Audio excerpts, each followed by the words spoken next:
clase 3, esta es la primera parte. ¿Se acuerdan que de la clase pasada al final nos quedaron unos ejemplos? Uno lo mezclé medio por acá y el otro me quedé con una parte.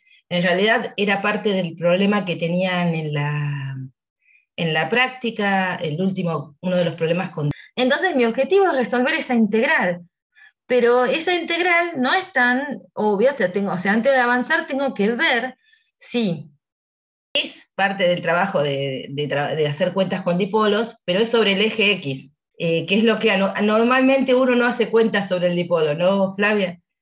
Uno siempre Tal cual, pone un tal cual. punto que no necesariamente está sobre el eje del dipolo, porque entonces es como que está bueno por cuentas para que ustedes practiquen cómo poner las cosas, pero el que me importaba más era el que está sobre el eje Y. Y aparte porque ya habíamos calculado el campo sobre el eje Y, de hecho este dibujito ya en la otra En clase. otras clases, claro. Pero entonces les dejé eso para la práctica, también viendo que, como decíamos hoy, tienen varios ayudantes, todos dispuestos a responder consultas por chat o por clase, y me dijeron que los chicos se quedan en videoconferencia casi las 3 horas, o sea que tienen oportunidad de preguntar el problema de no...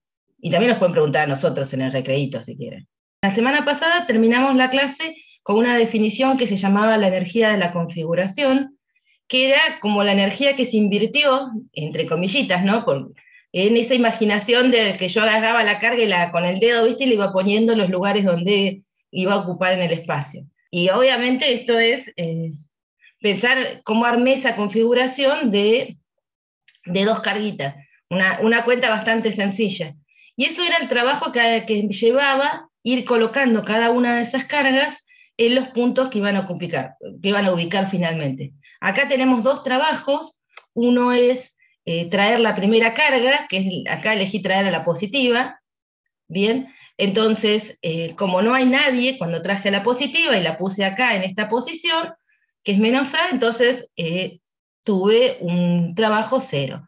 Y luego traje la segunda carga, pero cuando traje la segunda carga, que justo es la negativa, la traje en presencia de la primera. Entonces acá tengo que tener en cuenta el trabajo de traer la segunda carga cuando estaba la primera. Y entonces esto que está apareciendo acá es la diferencia de potencial entre haber traído la segunda carga que estaba en el infinito y el punto. O sea, esta es la diferencia de potencial, este pedazo de acá, vamos a poner el puntero rojo. Raro que no me retaste todavía. Estoy dormida.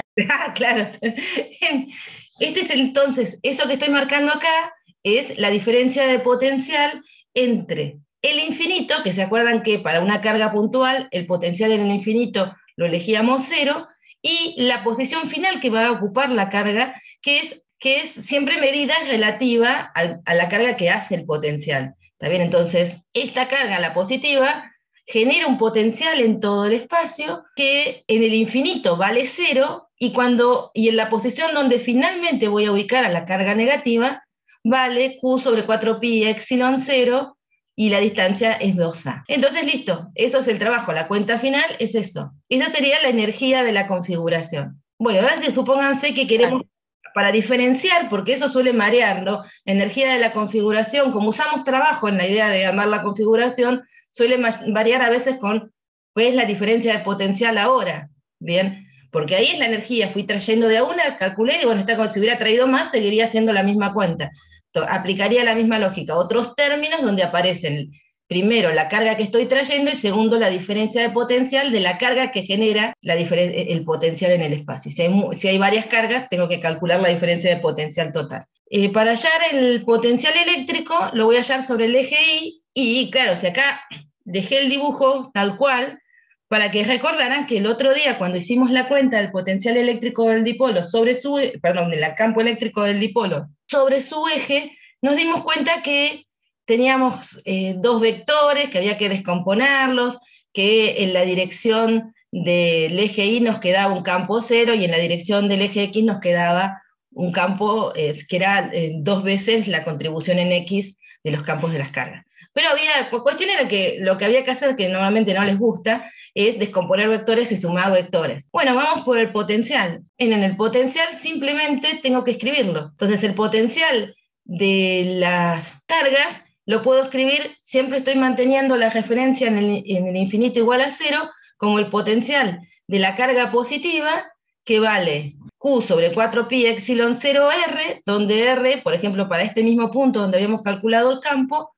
ahora es esta distancia de acá, la misma distancia que usamos para calcular el campo, y después tengo que escribir el potencial de la carga negativa, que tiene la misma expresión, que es Q sobre 4pi, la distancia, la carga negativa, que también es R, porque estoy sobre el eje, y bueno, como la carga es negativa, aparece un signo menos, y nos da que la diferencia de potencial es cero. O sea, acá no hubo que descomponer nada, simplemente usamos el potencial de una carga puntual, tomando como referencia el cero en el infinito.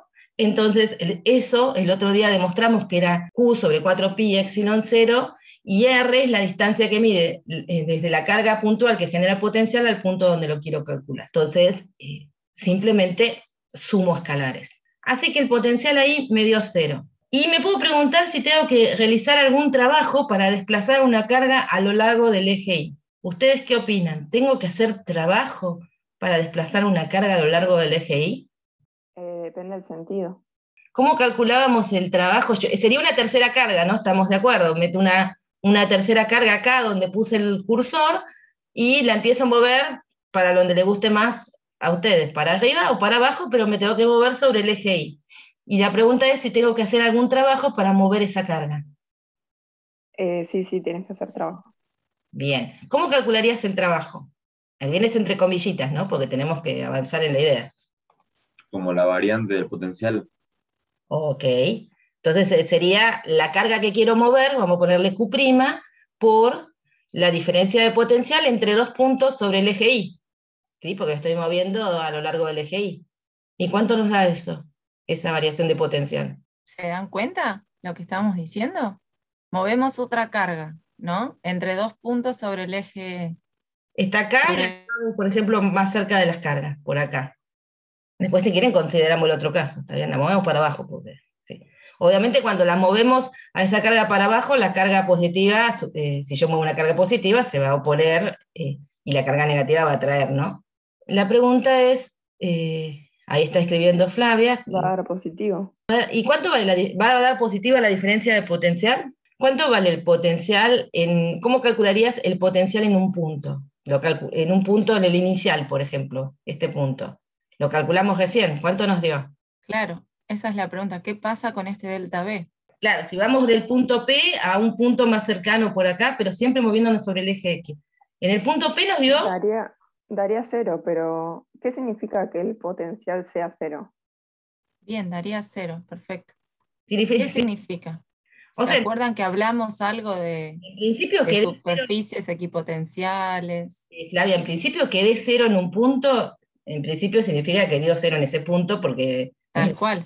Ahora, si no pasa nada. Pero todo a lo largo de una línea, porque yo este I que elegí acá no lo tomé como un valor específico, no dije que tenía que ser 2, por ejemplo, para que la cuenta me dé 0, y si pongo un 3 ya no me va a dar 0. Esta cuenta me dio 0 para cualquier valor de R, o sea, para cualquier valor de I, cualquier punto sobre el eje Y, ¿está bien? Entonces, eso sí va en una dirección de que ese eje Y es interesante, parece. Vamos a quedarnos a analizar el eje Y, después seguimos, porque hay que analizar un poquito más. Pero ese eje Y parece importante, ¿no? Porque parece que está bien en el medio y el potencial que moves ahí da 0. Tal cual. O sea, imagínense que este punto P puede ser uno de los puntos iniciales donde colocamos la carga Q', como decía hoy Marisa, y después tenemos otro punto, P' más abajo, ¿no? Que es hasta donde desplazamos esa carga Q', ¿sí? En cualquiera de esos dos puntos, tanto en P como en P', el potencial les da 0. Por lo tanto, la variación de potencial me quedaría 0 menos 0, también me da 0. ¿Sí? Entonces, volvemos a la pregunta inicial. ¿Es necesario realizar trabajo para desplazar esta carga a lo largo del eje Y? No. Buenísimo. Fíjense que no importa quiénes sean el I final o el inicial, ¿bien? Siempre nos va a dar 0. Ahora tiene una pregunta más. ¿Cómo se relaciona lo anterior con la dirección del campo eléctrico? Sería sobre el eje Y, ¿no? Que es donde nos estamos hablando todo el tiempo. Porque habíamos hablado de cuando el trabajo nos daba 0, ¿te acordás? ¿Cómo tenía que ser la fuerza o el campo? Es perpendicular. Es perpendicular. Bien. El campo es perpendicular. Entonces, cuando calculamos la fuerza, es siempre perpendicular a la trayectoria, nos da 0. ¿Bien? Bueno, y acá ya me copé, ¿no? Pero vamos. Y acá viene la frase completa, que hay que masticarla ahora. Sí, no, pará, la escondí y después la volvemos a ver. Fíjense una cosa, ¿qué pasa si yo ese eje Y, en lugar de tomarlo así para arriba, lo tomo saliente hacia nosotros? ¿Hay alguna diferencia en todas las cuentas que hicimos? Saliente de la pantalla, o entrante, como quiera, lo pongo acá y hago las mismas cuentas, pero con un eje perpendicular que viene hacia nosotros. Es lo mismo. Es lo mismo. Y cualquier eje Perfecto. que sea, que pongamos que esté así, perpendicular a la distancia entre los dos cargas, pero claro, da lo mismo. También. Es como rotar este dibujito. Bien. Entonces, en realidad, esto no es el eje Y, es todo el plano que separa las dos cargas, todo ese plano cumple esa condición. ¿Y cómo se llaman las superficies que tienen esa condición? Equipotentes. Equipotenciales, sí. Potenciales. Claro. Sí, estaba ahí. Sí. Muy bien. Sí. Era parecido. Creo que nosotros se lo consideramos un bien menos a eso, ¿no? Sí, Bien, claro. Estamos cerca, estamos casi en el caso. Bien, pero Claro. algo que estamos empezando el tema, así que está bien que la llame equipotente. Es, por ahora, ¿es necesario realizar trabajo para traer una carga desde el infinito al punto P? Quiero traer una carga desde muy, muy lejos al punto P. ¿Tengo que realizar trabajo? Sí. Bueno, ¿y cómo hacemos la cuenta? Vamos de vuelta con la cuenta como que escribió Flavita acá. La carga Q' estaba inicialmente en el infinito y ahora la quiero poner en el punto P. Tengo que calcular la diferencia de potencial. ¿Cuánto me da la diferencia de potencial? Te va a dar el potencial final, porque el inicial es como que es insignificante, ¿no? Porque está en el infinito. Claro, Bien. sí, aparte tomamos la referencia igual a 0 allá, ¿no? Justamente, claro. La traemos desde nuestro cero de potencial, que es el infinito, ¿sí? A P. Y la dejamos en P, que ¿cuánto vale el potencial en P? Vale, 0. Vale 0 también, exactamente. ¿Y entonces? ¿Realizamos trabajo para traer la carga desde el infinito y ponerla en P? no, No, porque daría Tampoco. 0. Claro. Exactamente. Bien, y ahí Profe. es lo que tienen que hacer. O sea, está bien lo que propuso uno de sus compañeros de hacer la diferencia, o sea, de considerar el potencial en P. En particular, en este caso, el potencial nos está dando 0, entonces nos dice que no vamos a hacer trabajo para traerla a ese punto. Claro. Ojo que solo es en el eje, en el punto medio, ¿no? Es un eje que pasa por el punto medio del dipolo, ¿sí? No Acá generalicen estas cosas. dice que es el trabajo total, ¿no? O sea, porque por ahí, si uno hace Claro. en distintas trayectorias, por ahí en una trayectoria hace una parte de trabajo positivo y otra negativo, pero sabemos que en total tiene que darle 0. Profe, ¿pero por qué da 0? Porque fíjate que tenemos que hacer, bueno, acá en vez de Q' se llamó Q grandota, trajimos a la carga Q grandota desde el infinito, donde elegimos que el potencial en el infinito era 0 para nosotros, por referencia, al punto P, que acabamos de sacar la cuenta, que en P es un punto sobre el eje Y, que también vale 0 el potencial. Entonces, la diferencia es 0 menos 0, ¿sí? Ah, sí. Bueno, espero que esto les haya ayudado a razonar cómo trabajar con energía de la configuración, trabajo, o sea, un poco un tipo de razonamiento que no alcanzamos a hacer el otro día en la clase. Bien, pero era la idea. Claro, tal cual. Con nosotros, así o hablándolo en las prácticas o hablándonos con nosotros, les queda un poquito más claro. Una consulta, el potencial en el eje X, o sea, ¿quedó como desaparecido o No hicimos la cuenta.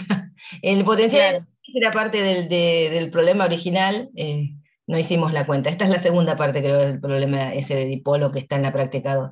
Tenés que calcularlo, pero ahí no te da 0, salvo que te vayas lejos. Tenés que hacerlo como pensando en las distancias que tenés, ¿no? De cada una de las cargas al punto donde querés calcular el potencial. ¿Sí? Claro, la cuenta sería parecida a esta, pero acá tendrías que poner R más y R menos, porque ya no es la misma distancia. Claro. Acá se llaman las dos R porque las dos están a la misma distancia, al estar justo en el plano del medio.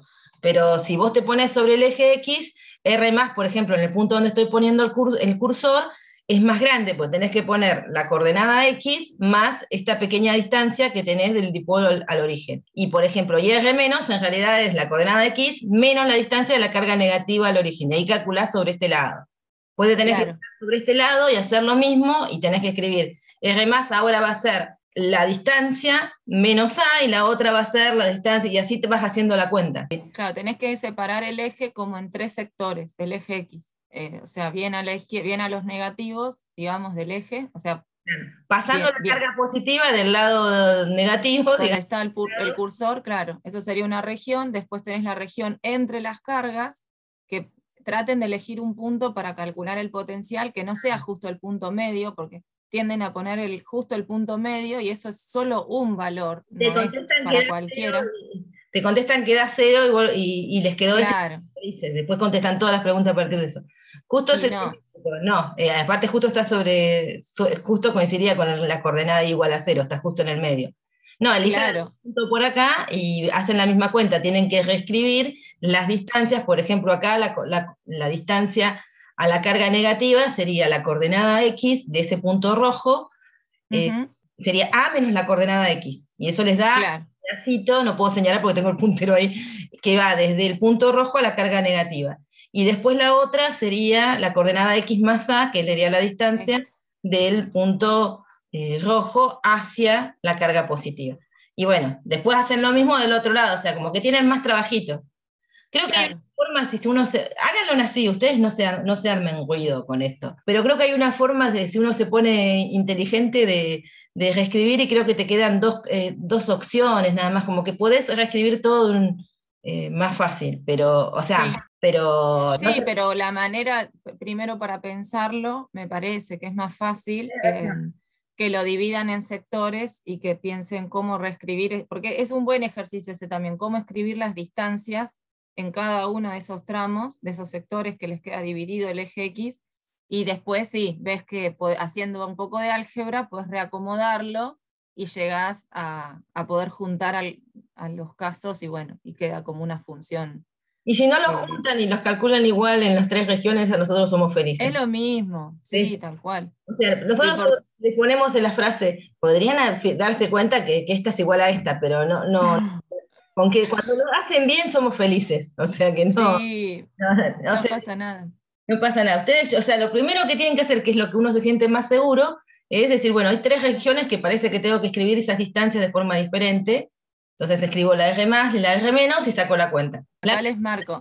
Que no hay que mirar direcciones de campo, o sea, porque cuando estaba, cuando lo hicimos con un ejemplito con campo eléctrico, uno tiene que mirar, por ejemplo, quizás cuenta, eso lo hicimos en el ejemplo, que si están acá en la región 1, el campo de la carga positiva va en la dirección de menos X, y el campo de la carga negativa va en la dirección de X. Acá los dos van en la misma dirección, y acá el negativo va hacia, el de la carga negativa va en menos X, y el de la positiva va en más X, y eso nos daba, ¿te acuerdas que calculábamos a ver si podíamos tener equilibrio, qué sé yo?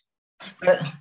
O sea, como que tienen que ir, si fueran por el lado del campo eléctrico, tienen que considerar en esas cuentas la dirección del campo para poder hacerlo. Acá, como es potencial, lo único que tienen que preocuparse es cómo escribir las distancias que van acá. Claro. Pasarían a ser R más y R menos, que acá están escritas como R, porque justo en el lugar donde estoy haciendo la cuenta tienen la misma distancia las dos. Bueno, ahora sí vamos a la clase de plantearnos qué pasa si los objetos con los que estoy trabajando no los puedo considerar puntuales.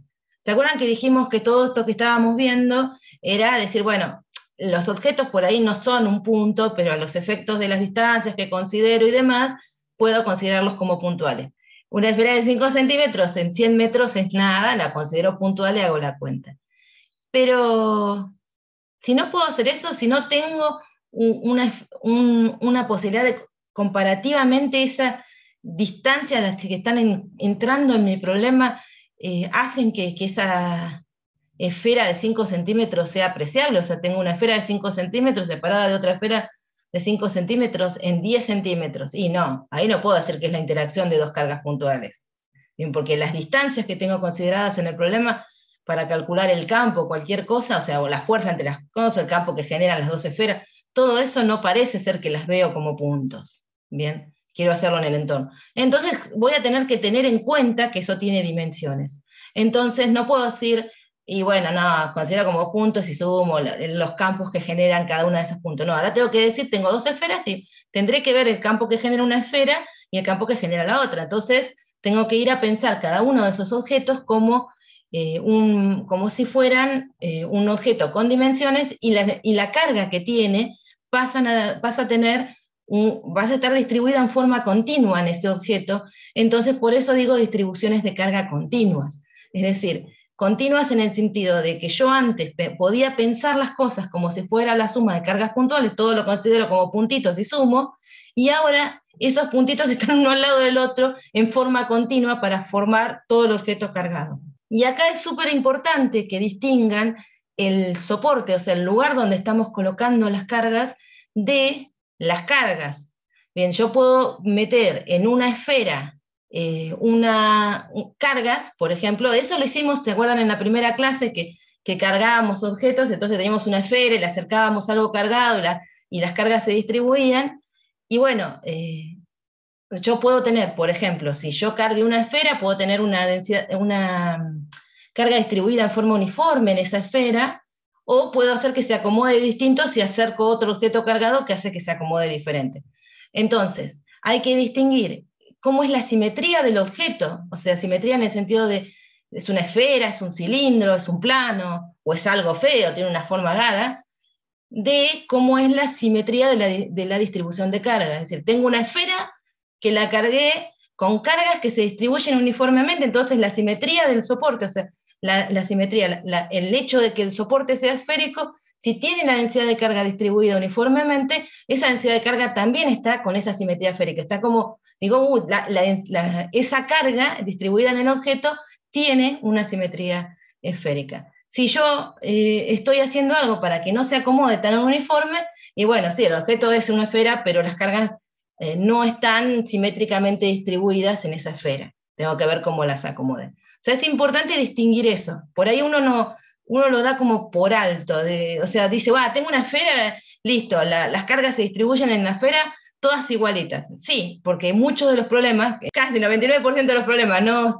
Flavia? Van a estar todas uniformes en esa. Sí, tal cual. Entonces uno piensa que en la simetría de la distribución de carga, de las cargas que acomodamos, como si fuera lo mismo que la del soporte, la del objeto que tiene las cargas encima. Pero eso puede no ocurrir, digamos, nosotros podemos acercarnos si es un conductor y hacer que las cargas se acomoden distinto, y bueno, entonces ahí no podemos asegurar que el soporte le lleve implícita la simetría a sus cargas. Bueno, entonces tenemos un objeto cargado que ahora ya no puede ser considerado una carga puntual, y nos podemos encontrar con diferentes casos.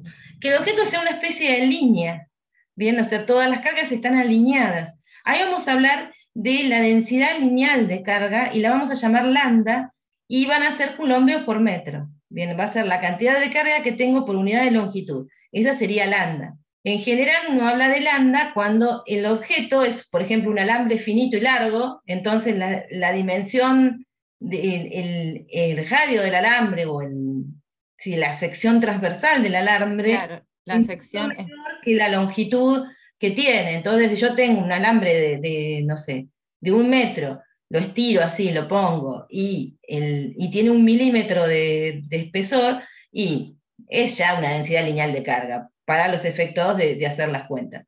Si yo integro esa densidad lineal de carga, o sea, la carga por unidad de longitud, la integro en la longitud del alambre, me tiene que dar la carga total. Diferencial de L es un diferencial de longitud sobre el alambre, lambda es la densidad lineal, entonces integrándola sobre la longitud total del alambre me tiene que dar la carga total del alambre. Cuando voy a superficies, ahí está dibujada una plana, como si fuera una plaquita, pero puede tener curvatura, puede ser inclusive la superficie únicamente de una esfera o de un cascarón. O sea, puede ser como un globo, puede ser un globo, ¿no? Cargado, y bueno, y en ese caso tendré una densidad superficial de carga.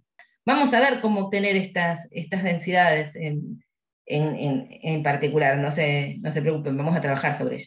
Por ahora las estamos definiendo. Si tenemos la carga distribuida a lo largo de una superficie que tenga la forma que quiera tener, entonces vamos a hablar de la densidad superficial de carga, es decir, coulomb por unidad de área, por eso es coulombio sobre metro cuadrado, o sea, la carga que tengo por unidad de área, coulombio sobre metro cuadrado, y obviamente si yo integro esa densidad de carga en el área en el que está distribuida, me tiene que dar la carga total del objeto, ¿no? Y finalmente voy a tener el caso de una densidad volumétrica de carga. En este caso, la carga está distribuida en todo el volumen del objeto, y en ese caso voy a hablar de ρ, que es la densidad volumétrica de carga, que es la carga por unidad de volumen, o sea, coulombio por metro cúbico. Y si yo integro en el volumen del objeto cargado, me tiene que dar la carga total del objeto. Lambda, sigma y ρ pueden ser expresiones de las coordenadas, o sea, no necesariamente esta línea tiene la misma cantidad de carga, la misma carga por unidad de longitud en todos los puntos, o tengo la misma carga en toda la superficie, o sea, la misma densidad de carga en toda la superficie, es decir, la misma carga por unidad de área. Entonces, estas integrales, en principio, podría llegar a tener que resolverlas. La realidad es que ustedes, en general, en los problemas, no van a tener expresiones complejas de estas densidades, en general van a ser algo que se llaman densidad uniforme, que es lo que estábamos diciendo recién, o sea, que la carga esté uniformemente distribuida en toda la superficie, longitud o volumen, depende de lo que estén considerando, y en ese caso las expresiones se simplifican mucho. ¿Por qué? Fíjense, si yo digo que la carga está uniformemente distribuida sobre una longitud, quiere decir que tengo la misma cantidad de carga en cada uno de los puntos de la línea. Entonces, eso significa que lo que tengo son densidades constantes. Si tengo la misma, está uniformemente distribuida en una superficie, tengo la misma carga en cada uno de los puntos de esa superficie. Es decir, que tengo la misma carga por unidad de área, o tengo la misma carga por unidad de volumen si me refiero a un volumen. Entonces, lambda, sigma y ρ, cuando me dicen la palabra clave uniformemente distribuida, me están diciendo que las densidades son constantes, que cualquiera de esas tres, que la densidad que estemos considerando en ese problema, sea una línea, sea una superficie, o sea un volumen, es constante. Entonces las cuentas se simplifican mucho. Fíjense por qué. Voy acá, reproduzco la integral para calcular la carga total, entonces pongo lambda para resolver esta integral, pero lambda es una constante, sale de la integral y me da la integral del diferencial de L, o sea que me queda lambda por L. La cuenta que ustedes habitualmente hacen para conocer la longitud, la densidad lineal de carga es esta. De esta expresión, cuando dicen que lambda es constante, o sea que dicen uniformemente distribuida en una línea, lambda constante, puedo relacionar Q como lambda por L, o escribir a lambda, la densidad lineal de carga, como la carga dividida en la longitud. Si lo hago para el área, hago la misma lógica, saco a sigma de la integral, entonces me queda la integral del diferencial de área que me da el área, y de vuelta puedo escribir ahora la densidad de carga como la carga total en ese área dividido al área. Y una lógica también puedo hacerla para la densidad volumétrica de carga, si es una constante sale de la integral, integro el volumen, entonces me queda la densidad por el volumen, y puedo escribir a la densidad volumétrica de carga como la carga sobre el volumen. Las expresiones que están acá, las que estoy marcando a la derecha de este recuadro negro, son válidas únicamente si yo puedo asegurar que lambda, sigma o ρ son constantes. Y eso puede ser que en el problema ya les digan vale tanto, entonces ya ven que es un número, no una función, o que les digan la frase que tiene una carga Q uniformemente distribuida.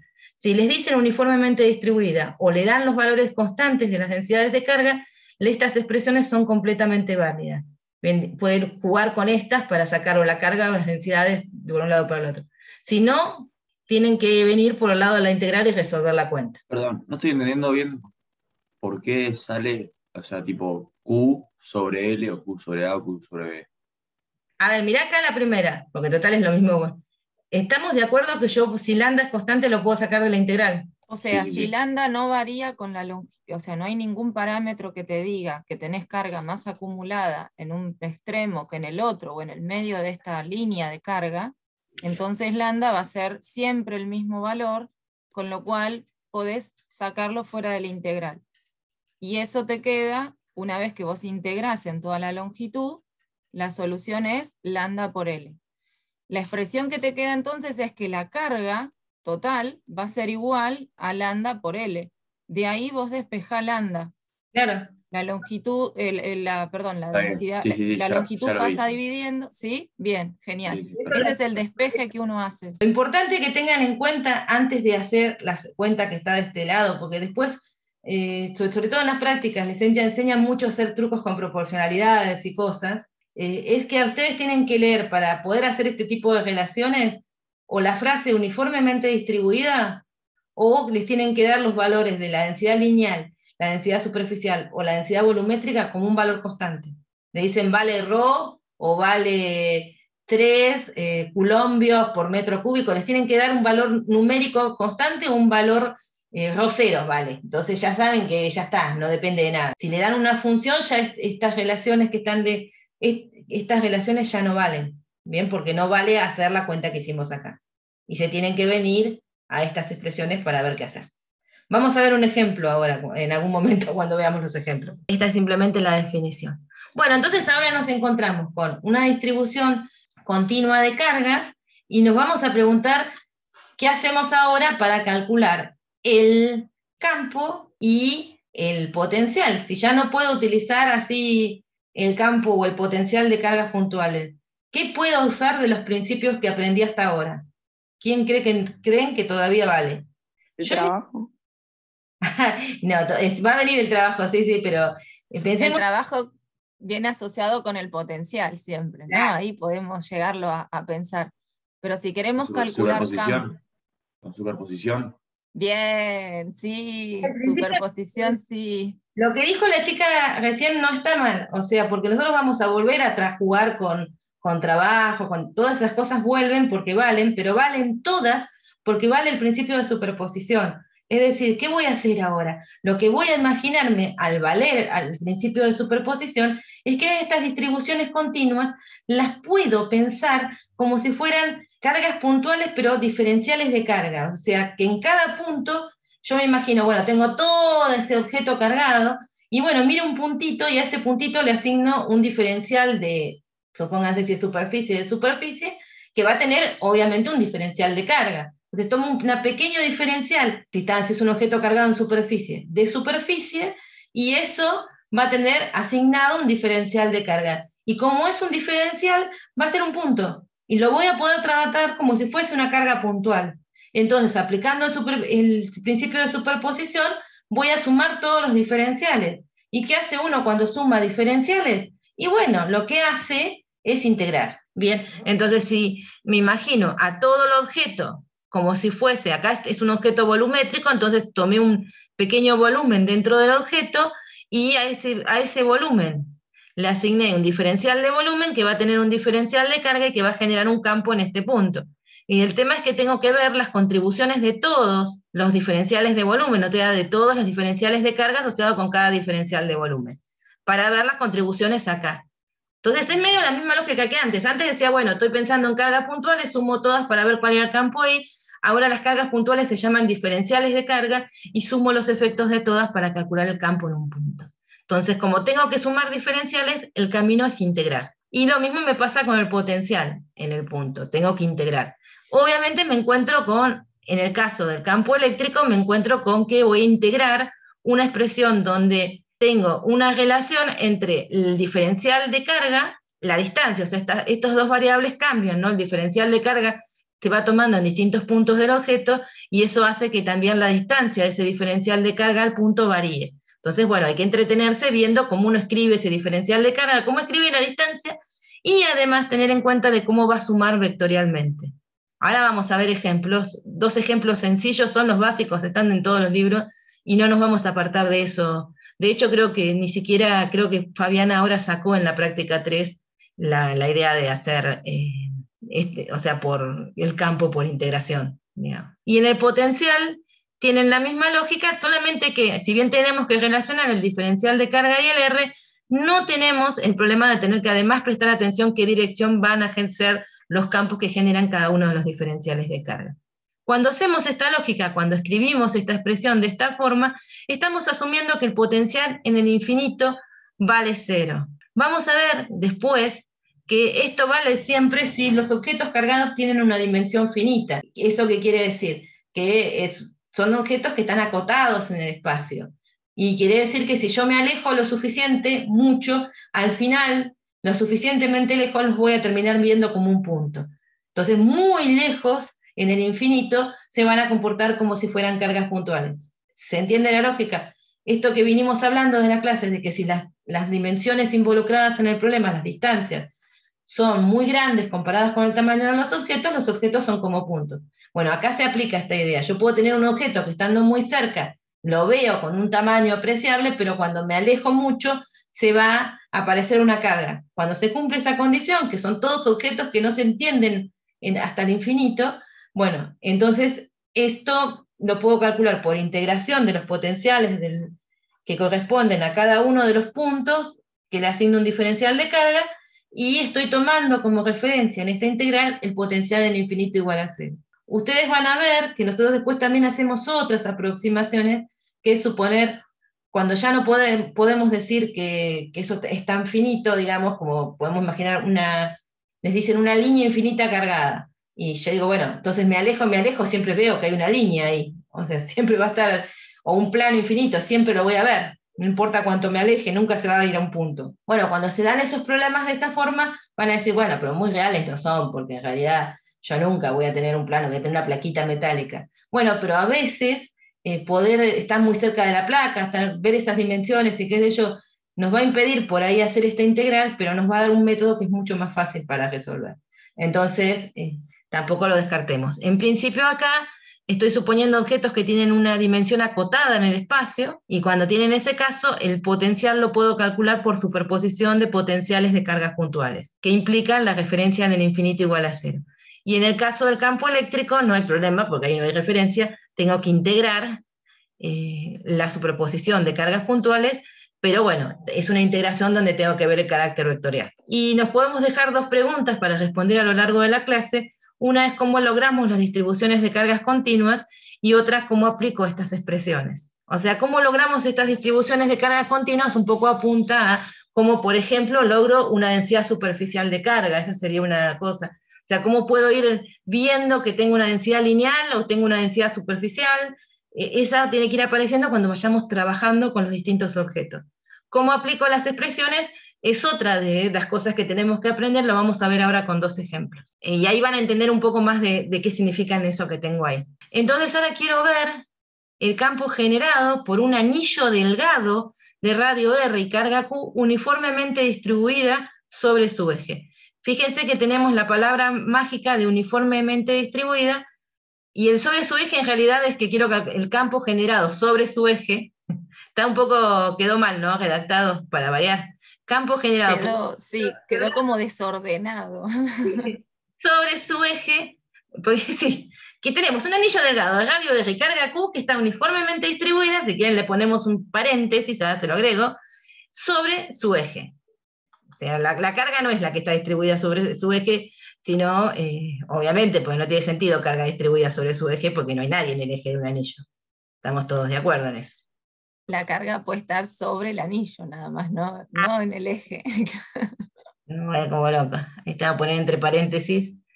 Entonces, el primer paso es un esquema que identifique el diferencial de campo generado por un diferencial de carga, entonces, y analizar las componentes del campo. Entonces tengo un anillo de cargas positivas. Todo este diferencial de Q, si yo lo integrara a lo largo del anillo, me tendría que dar la carga total, ¿bien? O sea que toda esa carga total la tengo que dividir en pequeños diferenciales de carga, y ese diferencial de carga va a generar en un punto sobre el eje un campo, ¿bien? Este campo acá. Entonces yo estoy tratando este diferencial de carga como si fuera una carga puntual, y identifico cómo sería el diferencial de carga que genera ese diferencial de carga. Y obviamente tengo que hablar de las componentes. Acá lo que estoy haciendo es que el eje del anillo sea el eje X. Entonces voy a tener una componente del campo en el eje X y una componente en el eje perpendicular, para este diferencial de Q. Y si quieren ustedes pueden ir viendo, dibujar otros para ver cómo les quedan, ¿no? Pero con esta construcción me va a alcanzar para resolverlo. Podemos ver que la componente diferencial de campo en la dirección X sobre el eje del anillo, que es la dirección X, y la componente perpendicular al eje del anillo. Eso es lo que le acabo de decir recién. Entonces tenemos que escribir. Vamos por partes, porque acá está todo junto. Primero, antes de mirar las componentes, yo tengo que escribir el campo diferencial de E, que sería Lo mismo que escribiría si fuese únicamente una carga puntual, pero ahora pensada como un diferencial de carga. Entonces, eso sería el primer paso. ¿Cómo escribo el diferencial de campo? Para continuar el trabajo acá. Entonces, esto sería el campo de una carga puntual, pero que esa carga puntual tiene de valor diferencial de Q. Diferencial de Q sobre 4pi epsilon 0 R cuadrado y el R versor. El R versor, ¿dónde está ahí? Ya que estamos, ¿no? ¿Cuál sería el R versor en este dibujo? ¿Y cuál sería el R? Bueno, el R está indicado acá, ¿no? Que es la distancia de la carga, del diferencial de carga que estoy dirigiendo al punto donde quiero calcular el campo. Esta es la misma lógica que hacíamos si solamente estuviese una carguita en ese punto. ¿Y el R versor? ¿Qué sería en esta expresión? El que va desde el punto hasta la derecha abajo. ¿Desde el punto P? Esa flecha. ¿Esta de acá? No, abajo. La que va curvada, esta de acá, un diferencial, bien. A ver, si lo queremos, en realidad uno lo tendría que dibujar desde la carga que la genera, ¿no? Pero... Claro, sería un el versor va desde el punto donde, perdón, desde donde está la carga, ¿sí? En este caso es el diferencial de carga, y apunta a donde estoy calculando el campo, o sea, va apuntando al punto P. Que cuando uno lo traslada eso acá, es lo que dijo la chica recién. Bien, una de sus compañeras recién. También está acá, en la misma dirección, está de acá. Está perfecto. El tema es que como uno lo escribe, ¿no? Parecería siempre que los versores están saliendo ahí del punto, porque uno escribe el campo por el versor, ¿no? El módulo del campo por el versor. Entonces, bueno, eso por ahí lleva siempre a pensar que el R versor está, es cierto, está en esa dirección y sentido, pero por definición acuérdense que como versor parte desde las cargas y apuntan hacia donde estamos calculando el campo. ¿Me perdonan y me creen que esto es una línea recta? Bueno, ahí se ve bastante bien. Bastante gruesa, recta. Bueno, ustedes quíranme en el fondo, yo me esfuerzo. Sí, te creemos, te creemos. Tenemos que descomponer. Bueno, entonces, eso es lo primero que aparece en las expresiones que están acá. Fíjense que están apareciendo lo que sería el módulo de ese campo. Porque aparece dq, 4pi, epsilon 0, r cuadrado. El coseno de tita y el seno de tita lo que nos dan, componentes x e y, o x y la dirección perpendicular, acá no hemos elegido el eje y, la dirección perpendicular de ese R versor. O sea, este R versor yo lo puedo escribir como el coseno. ¿Se entienden estas componentes? ¿Las ven ustedes? ¿Dónde? Claro, mientras yo ¿Cómo obtenerlas? Primero encuentren el ángulo tita para descomponer ese R versor. Claro. Si quieren, lo que la chica, una de sus compañeras dijo primero de ubicarlo acá, los ayuda más para encontrar las componentes. Claro. Se le ponen acá. ¿Nos siguen ahí? Porque estos esquemas ayudan un montón para y es lo que les sirve para poderlo plantear y también van a ver que si uno, bueno, se da cuenta de algunas cosas, también termina ahorrando cálculos, y eso es buenísimo, porque por ahí nos tiramos a querer calcular las componentes, todo, ¿verdad? Y después nos damos cuenta que capaz que había algunas cuentas que las podíamos evitar. Entonces eso está bueno pensarlo. Justamente yo les estaba por marcar que el ángulo tita era este ángulo, ¿no? Y capaz... iba a preguntar cuánto valía ese ángulo. Bueno. Ya se lo pusiste.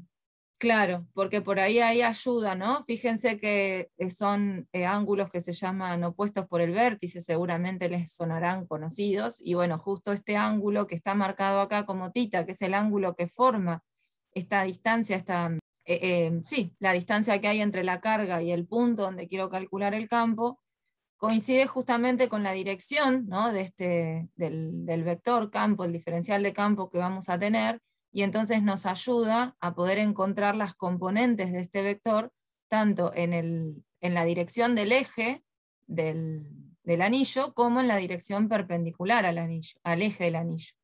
¿Sí? ¿Eso se nota? ¿Lo habían visto? ¿Lo alcanzaban a percibir acá del esquema o no? Sí, sí, sí.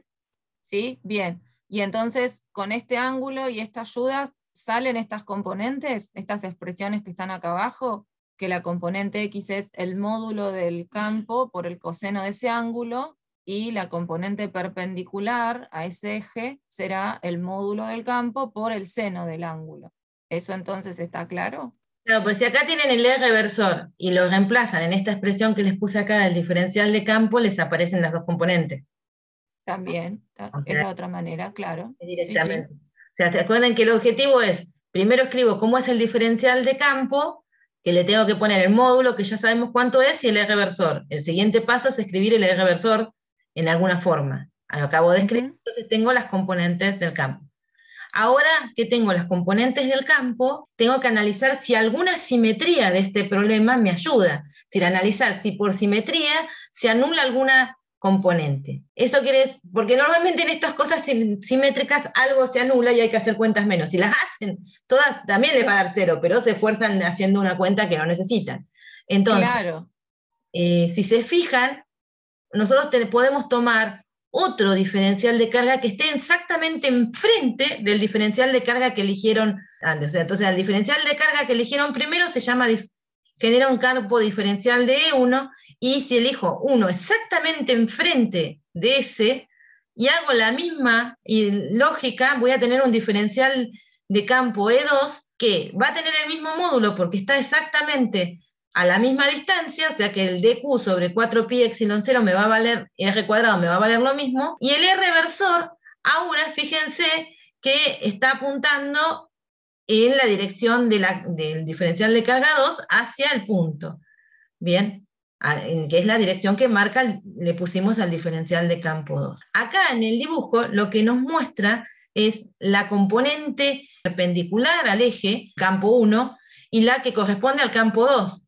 Y son iguales, porque como estos dos diferenciales de campo tienen el mismo módulo, porque están a la misma distancia del anillo sobre su eje, y además forman el mismo ángulo, bien, porque este ángulo de acá es este, y como este está a la misma distancia, todo este ángulo también va a ser este, entonces los dos forman θ, entonces las componentes que están en la dirección perpendicular se anulan mutuamente. Y si eso yo lo voy pensando entre cualquier par de puntos, o sea, si yo en vez de elegirlo acá, el punto 1, lo eligiera, por ejemplo, acá, y hago la cuenta, bueno, tendría que dibujar un campo medio metidito, pero lo haría, vería que hay otro exactamente enfrente de ese diferencial que me va a generar un campo tal que la componente perpendicular al eje se oponga a la componente del que tiene enfrente. Entonces todas las componentes se van a ir anulando de a pares, ¿sí? O sea, siempre van a tener uno enfrente que le van a anular la componente perpendicular, la que está en el plano perpendicular al eje. Entonces, esa integral no la tengo que tener en cuenta. Solamente tengo que integrar la parte que va en X. Bien, entonces, habiendo entendido esto, mi gran objetivo ahora es resolver la integral de la parte en X, ¿no? Que es el módulo por el coseno de θ, acá está el versor. Entonces, todo lo que acompaña al versor, como ahora el versor Y es un versor fijo en el espacio, no es porque el que tenía acá, el versor R, no era un versor fijo en el espacio. Era un versor que dependía del punto donde yo me paraba para elegir el diferencial de carga, para dónde iba a apuntar. En cambio, el versor X, el versor Y, el que define el eje X, no, ese está fijo en el espacio. Así que ese no me trae problemas para integrar. Lo único que tengo que integrar es la parte que acompaña a ese versor, que la voy a llamar EX. Esto lo estoy escribiendo acá. El paso siguiente es bastante sencillo, pero voy a hacer unas cuentas de más para dejarlo en forma general. Pero si ustedes tienen esto de esta forma, uno tiene que plantearse si el coseno de θ, el R cuadrado y el diferencial de Q están relacionados. Si yo cuando me muevo sobre el anillo, cambia el diferencial de carga y cambia la distancia. En este caso no sería tan así, pero bueno, o sea, no cambiarían, pero lo voy a hacer de esta forma para que ustedes vean cómo es el procedimiento. Entonces, primer paso, ¿cómo escribo el diferencial de Q para comprobar si hay una relación entre el coseno de θ y el R cuadrado? Y el diferencial de Q. El diferencial de Q lo tengo que escribir como la carga que tengo en la unidad de longitud del anillo por el diferencial de L. ¿Con quién identificarían esto que aparece acá? Perdón, la carga que tengo por unidad de longitud es Q sobre la longitud del anillo. Ese carga por unidad de longitud, ¿cómo se llamaba recién cuando empezamos a hablar? ¿Se acuerdan cuál de las 3 densidades de carga corresponde a esta? La anda. ¿Cuál? Lambda, bien, sí, Claro. perfecto, muy bien, no necesariamente siempre esa línea es recta. Acá lo puedo pensar el anillo como que agarré los puntos de esa línea, los extremos, ¿no? Los uní y formé el anillo. Claro. Entonces por eso me queda como una línea cargada, ¿no? Entonces, aparte, para que lo trate como una densidad lineal, tengo que ver que era un anillo delgado. Claro, eso sí es importante, que bueno, por ahí en el esquema no sé si ayuda mucho, que es muy delgado, pero bueno, vamos a suponer que sí, ¿no? Que no tiene ningún espesor, nada. Ahí te quejas con el Serway o de cosas. Imaginen que esto es bien carguita, una al ladito de la otra, bien anillo, ¿no? Pero bueno, es muy detallista lo mío, ¿no? Muy hincha. Molesta. Quejate con los editores del libro. Bueno, entonces, esto sería lambda, que como me dice uniformemente distribuida, puedo agarrar la carga y dividirla a la longitud, y eso vale, por la palabra mágica, ¿no? Uniformemente distribuida. Tal cual. Entonces, si esto, o sea, yo me puedo dar cuenta que si me muevo por el anillo, este ángulo θ no cambia y esta distancia tampoco respecto al punto. Pero si no me diera cuenta, lo que tengo que tratar es de reescribir esta integral, dejando en forma explícita la relación que existe entre las magnitudes que están en el integrando, o sea, θ, r, y la variable de integración, que es q. Que en este caso, cuando reemplazo el diferencial de q, la variable de integración es el diferencial de L. Entonces, ¿qué hago? Ya tengo como de Q pasó a diferencial de L y me quedó. La carga total no es algo que varíe, R es el radio del anillo, es propio del anillo, no va a cambiar porque me mueva por el anillo, solo cambia el diferencial de L, que es sobre lo que voy a integrar. Me falta ahora reemplazar cómo escribo el R y cómo escribo el coseno de θ. Entonces, el coseno de θ, que es, miremoslo acá, es este ángulo de acá, yo lo puedo escribir como el adyacente, que es X, sobre la hipotenusa, que es R. Ahora R, usando el teorema de Pitágoras, es la raíz cuadrada de los catetos del triángulo que se forma con R, el radio del anillo, y la coordenada X. O sea que R es la raíz cuadrada del radio del anillo al cuadrado más la coordenada del punto al cuadrado. Entonces tengo R en función de X, el coseno de θ en función de X y el radio del anillo. Tanto la coordenada del punto como el radio del anillo no están cambiando porque yo me mueva por el anillo, bien, y el diferencial de Q cambia porque cambia el diferencial de L. Tengo que meter todo en la integral. Bueno, hay que ver si se dan cuenta que metí todo. Entonces, fíjense, tengo que reemplazar el coseno primero tengo que reemplazar el diferencial de Q. Entonces, yo en la integral tenía 4pi epsilon 0, que ahora lo multiplico por 2pi r. Entonces me queda 8 pi cuadrado, el epsilon 0 y el r. Después arriba tengo que multiplicar por Q y por diferencial de L. Ahí está reemplazado el diferencial de carga. Voy a reemplazar el coseno de θ. El coseno de θ lo tengo que reemplazar por X sobre la raíz cuadrada de r cuadrado más X al cuadrado. Acá tengo 3 medios de r cuadrado más X al cuadrado, o sea que tengo 3 veces esa raíz, o sea, el producto de 3 veces la raíz. Entonces tengo una, y la otra aparece del r cuadrado de acá. Bien, entonces de ahí aparece, cuando reemplazo, tengo r cuadrado por la raíz de esta que aparece de r, nos queda esta expresión a las 3 medios. Vale, cuando miramos esto, como dijimos recién, r no depende de la variable de integración, que es moverse a lo largo del anillo, x tampoco, porque es la coordenada de punto, sale todo de la integral, y nos queda la integral del diferencial de L, que es 2pi por r, porque es la longitud del anillo, y llegamos a esta expresión. Claro, ustedes me hubieran dicho, bueno, pero me hubiera dado cuenta que el coseno de θ no cambia, que esto no cambia, lo saco todo de la integral, y así es cierto, ese paso lo suelen hacer, pero quería dejarles explícito cómo hacerlo cuando no se dan cuenta cuál es el juego. O sea, decir, bueno, tengo que agarrar todo lo que hay acá y ver cómo lo escribo todo en función de una sola variable para poder integrar. Claro, en este caso no dependían ni el coseno de θ, ni el... se me fue la otra que reemplazamos, ni el R cuadrado. Diferencial de Q, claro, ni el diferencial de Q, así, digamos, no están dependiendo una de la otra, ¿no? Ni el R cuadrado, claro. Pero hay casos donde sí eso puede suceder, y entonces está bueno entrenarse como para pensarlo siempre, y en caso de que no dependan, bueno, bárbaro, el cálculo es mucho más sencillo. A su vez, recuerden lo que les decíamos al principio, de que ustedes tienen que dejar el resultado final expresado en los datos del problema, que seguramente los datos de este problema eran la carga del anillo, el radio del anillo y la distancia donde estábamos calculando el campo, ¿no? Claro, O sea, ese X. el campo sobre su eje, entonces Claro. es un punto genérico sobre el eje que le llamé X. Así que Tal es cual. como el punto donde yo quiero calcular. Es como un dato, como lo tengo que dejar en función de eso, porque necesito calcular en cualquier punto sobre el eje, se me tiene que quedar en función de X. Y después el radio y la carga del anillo eran datos. Por eso el resultado final me queda en función de la carga, del radio del anillo y de X, que es la coordenada del punto donde quisiera saber el valor. Y el paso final es porque ustedes me dicen, yo ya resolví. Entonces esta integral, normalmente ustedes se quedan resuelven esta integral, encuentran X y dicen listo. Es más, no le ponen X, le llaman E. ¿No? Ajá. Entonces yo le puse X porque trabajé con 2 componentes para mantener la notación, pero normalmente, bueno, este es E y E me da esta cuenta de acá, me da lo que estaría acompañando este módulo de acá, son re felices y se van. O se acuerdan de que yo siempre al final con Flavia le decimos es un vector y le mandan la flecha al campo.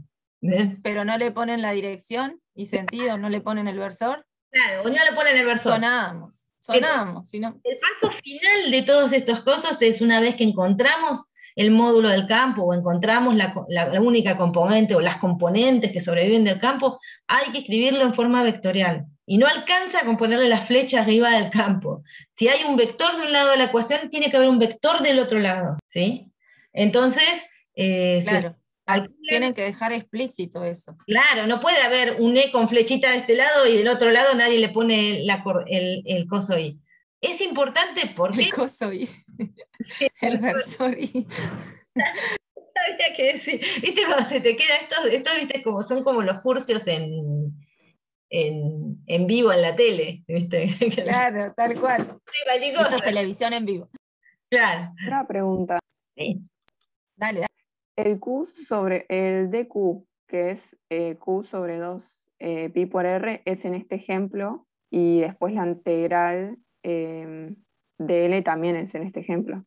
Claro, acá esto que planteamos es un anillo finito. Entonces supusimos que como es finito es una línea, pero no es una línea recta, sino que es una línea circular, digamos. Entonces considero una densidad lineal de carga y agarro la carga y la divido la longitud para considerar lambda y lo multiplico por dl, que es la longitud del anillo. Claro. O sea, definimos lambda según el ejercicio, claro. Con la información que tenemos. Claro. Exactamente. Vos tenés que el primer paso siempre de estos ejercicios es preguntar, primero es hacer el dibujo. El dibujo es el paso 1.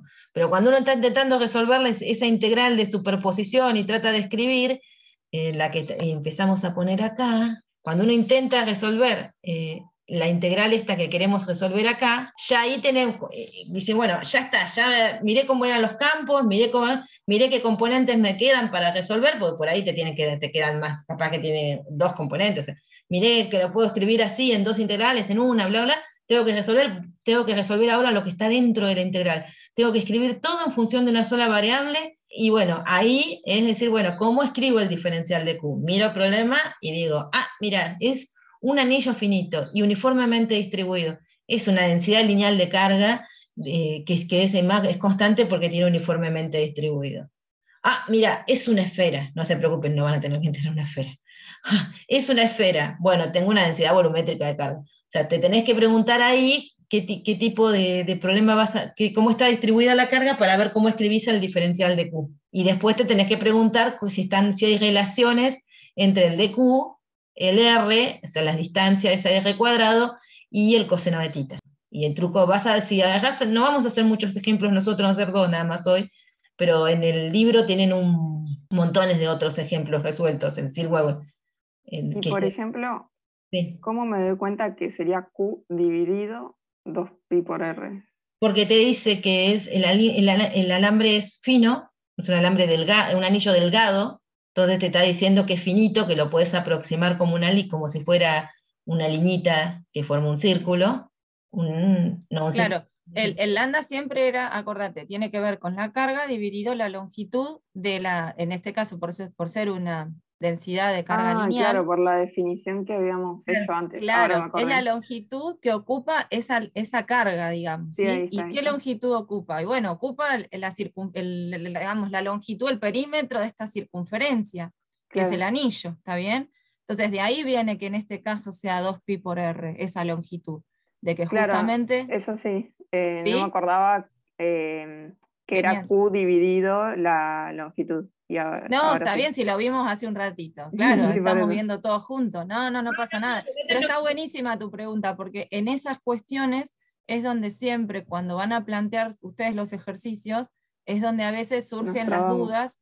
Claro, Sí. y se traban, porque ¿y cómo escribo ese diferencial de Q? Bueno, siempre por eso, primero pregúntense cómo está distribuida la carga, si están analizando una densidad lineal, una densidad superficial o una densidad volumétrica.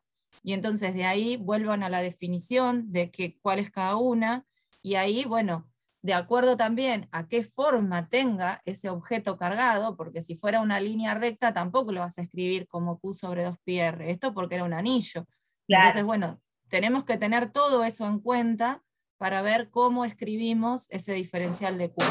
¿Sí? Pero está buenísimo que surja esto. Sí, pregunten porque la idea es que se queden con ideas para que entiendan mejor la práctica. Por eso vamos tan discutido y tan por paso, y nos lleva más tiempo la teoría, pero bueno, en realidad no es una teoría 100%, digamos, es una teórico-práctica, porque estamos tratando de que asimilen cosas de las prácticas hablando con nosotros. Así que pregunten cuando no entienden, lo importante es que se vayan de la clase habiendo entendido algo. Bueno, fuera del eje, las líneas de campo son esa cosa. Bueno, aparecieron dos cosas juntas, no miren lo de abajo, ahora lo hablamos. Pero fuera del eje, en el eje, fíjense que acá hay un dibujo, está dibujando al anillo como si fueran diferenciales de carga, que son estos cubitos que ven acá, está representando estos cubitos como diferenciales de carga. El eje es la línea blanca que tienen acá, grisecita, y acá, clarita. Fíjense cómo serían las contribuciones de cada uno de los diferenciales de Q, por eso les quedan así como si fuera una base de flor, digamos, un conito, porque por cono, claro. Cada diferencial de Q que hagan tienen un 1, entonces pueden dibujar todas las direcciones. Y se ve que siempre están uno oponiéndose al otro y en la dirección perpendicular al eje del anillo, y que solo sobreviven o sea, cuando suman, les sobrevive solo la dirección que va en la dirección del eje del anillo. El tema es que toda esta lógica de que se compensan un lado con el otro y demás, se arruina completamente cuando se alejan del eje. Entonces, claro, perdemos la simetría y no tenemos esa posibilidad de anular. Claro, o sea, no son iguales una componente, ¿no? Con la componente perpendicular con la del opuesto y así. Entonces ahí tenemos dibujadas líneas de campo. O sea que ustedes podrían jugar ahí, si quieren, agarrar diferentes puntos y tomar cómo haría el campo de un lado, un elemento de este lado, y cómo haría un campo un elemento de este, y verificar que las líneas se van curvando de esa forma. Claro. Porque estas de acá está claro que las contribuciones de ambos es para la derecha. O sea que todas esas líneas que están ahí les están mostrando que el campo se les va a curvar, que ya no van a poder hacer esa construcción. Es decir, que fuera del eje las líneas de campo se curvan y que ustedes pueden ir separando punto a punto y dibujando en cada uno de esos puntos al campo y viendo las contribuciones al menos lo más fácil es mirar lo de los dos elementos que están sobre la línea que están, o sea, que están en el plano de la línea que están considerando. Esto es como mirar un plano, ¿no? Claro. Ojo que acá está rotado, ¿no? El anillo con respecto a lo que analizamos hoy. Entonces. Si lo tienen que mirar, lo tendrían que parar al rotar los lados, y ahí tendrían el eje X, digamos, acá está apuntando hacia arriba, si lo quieren. Claro, eso es lo que quería decir, para que les coincida por ahí con los dibujos que teníamos antes, ojo, tengan cuidado que hacer coincidir los ejes del anillo, por ejemplo. Eso sería un buen dato para que no se, más que nada para que no se mareen en cómo llamar las componentes. Después para dónde apunta, no pasa nada. Pero si les quieren poner nombre y quieren que les coincida, bueno, ahí tengan ese cuidado. No, me estaba mirando que cuando estás por acá, ¿ves que tienen como una pancita? Sí, Se sí, nota sí. acá las pancitas, porque ganan las que están más cerca, generan Claro. apuntando en aquella dirección que al estar más lejos estas no logran compensarlo. Y cuando ya Tal cual. empieza a cambiar, esa pancita va desapareciendo y cuando están muy lejos ya las dos repelen y se curva para el lado de la más cercana.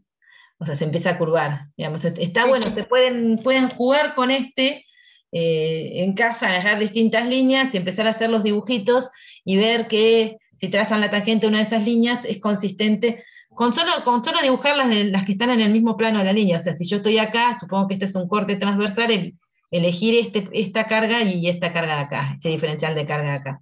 No se preocupen por los que están a un lado y al otro, porque eso sí mantienen todavía la simetría, digamos. Claro. Eso sí están a la misma distancia, o sea que van a tener componentes en esta dirección. Obviamente rotan un poquito y pueden analizar lo mismo en el que... Bien, la cuestión es que el campo tiene toda esta forma, así que sobre el eje X es muy particular, o sobre el eje del anillo, porque es uno que nos da como una función de la coordenada sobre el eje del anillo. Nos queda completamente general. O sea, lo interesante de calcularlo sobre el eje del anillo es que es un eje de simetría del anillo, y eso nos permite encontrar una expresión para el campo que no depende o sea, que no depende, que es general, que esa expresión me queda en función de X, pero que no me va, que me queda esa expresión y no importa en cualquier punto que me vaya a poner, digamos, la expresión sigue valiendo, yo reemplazo el valor de X. Si yo quisiera hacer una lógica parecida en cualquier punto alejado del eje de simetría del anillo, y ya no, porque este dibujo que está acá les muestra que no pueden encontrar una expresión genérica, que esto se va curvando, se va deformando, que no es sencillo encontrar una expresión genérica. ¿Sí? No Claro. sé si fue clara. Bueno, el tema es que ahora vamos a hacer lo que está en la práctica, por eso dice problema 1, práctica 3, que es trabajarlo con el potencial del anillo sobre el eje. Entonces les dicen determinar el potencial en un punto de su eje, del anillo, ¿no? Está cortada la frase. Tomando Claro. como cero, pues su eje, para no escribir todos los ejes, en el eje del anillo, todo. En el problema 3 está todo explicado, acá como ya sabemos de quién estamos hablando, yo le corté ese pedacito. Tomando como cero de potencial un punto en el infinito. ¿Vale tomar como cero de potencial un punto en el infinito para el anillo? Sí. Sí. ¿Por qué? Porque es la suma de cargas puntuales. El anillo es en realidad una distribución continua, yo me lo imagino como la suma de cargas puntuales, pero para que yo pueda, con lo que sería el campo no tengo ningún problema en imaginármelo como la suma de cargas puntuales. Cuando voy a trabajar con el potencial y me lo quiero imaginar como suma de potenciales de cargas puntuales, tengo que ver si me vale la elección, cuando yo escribí el potencial de una carga puntual, de que en el infinito el potencial valga cero.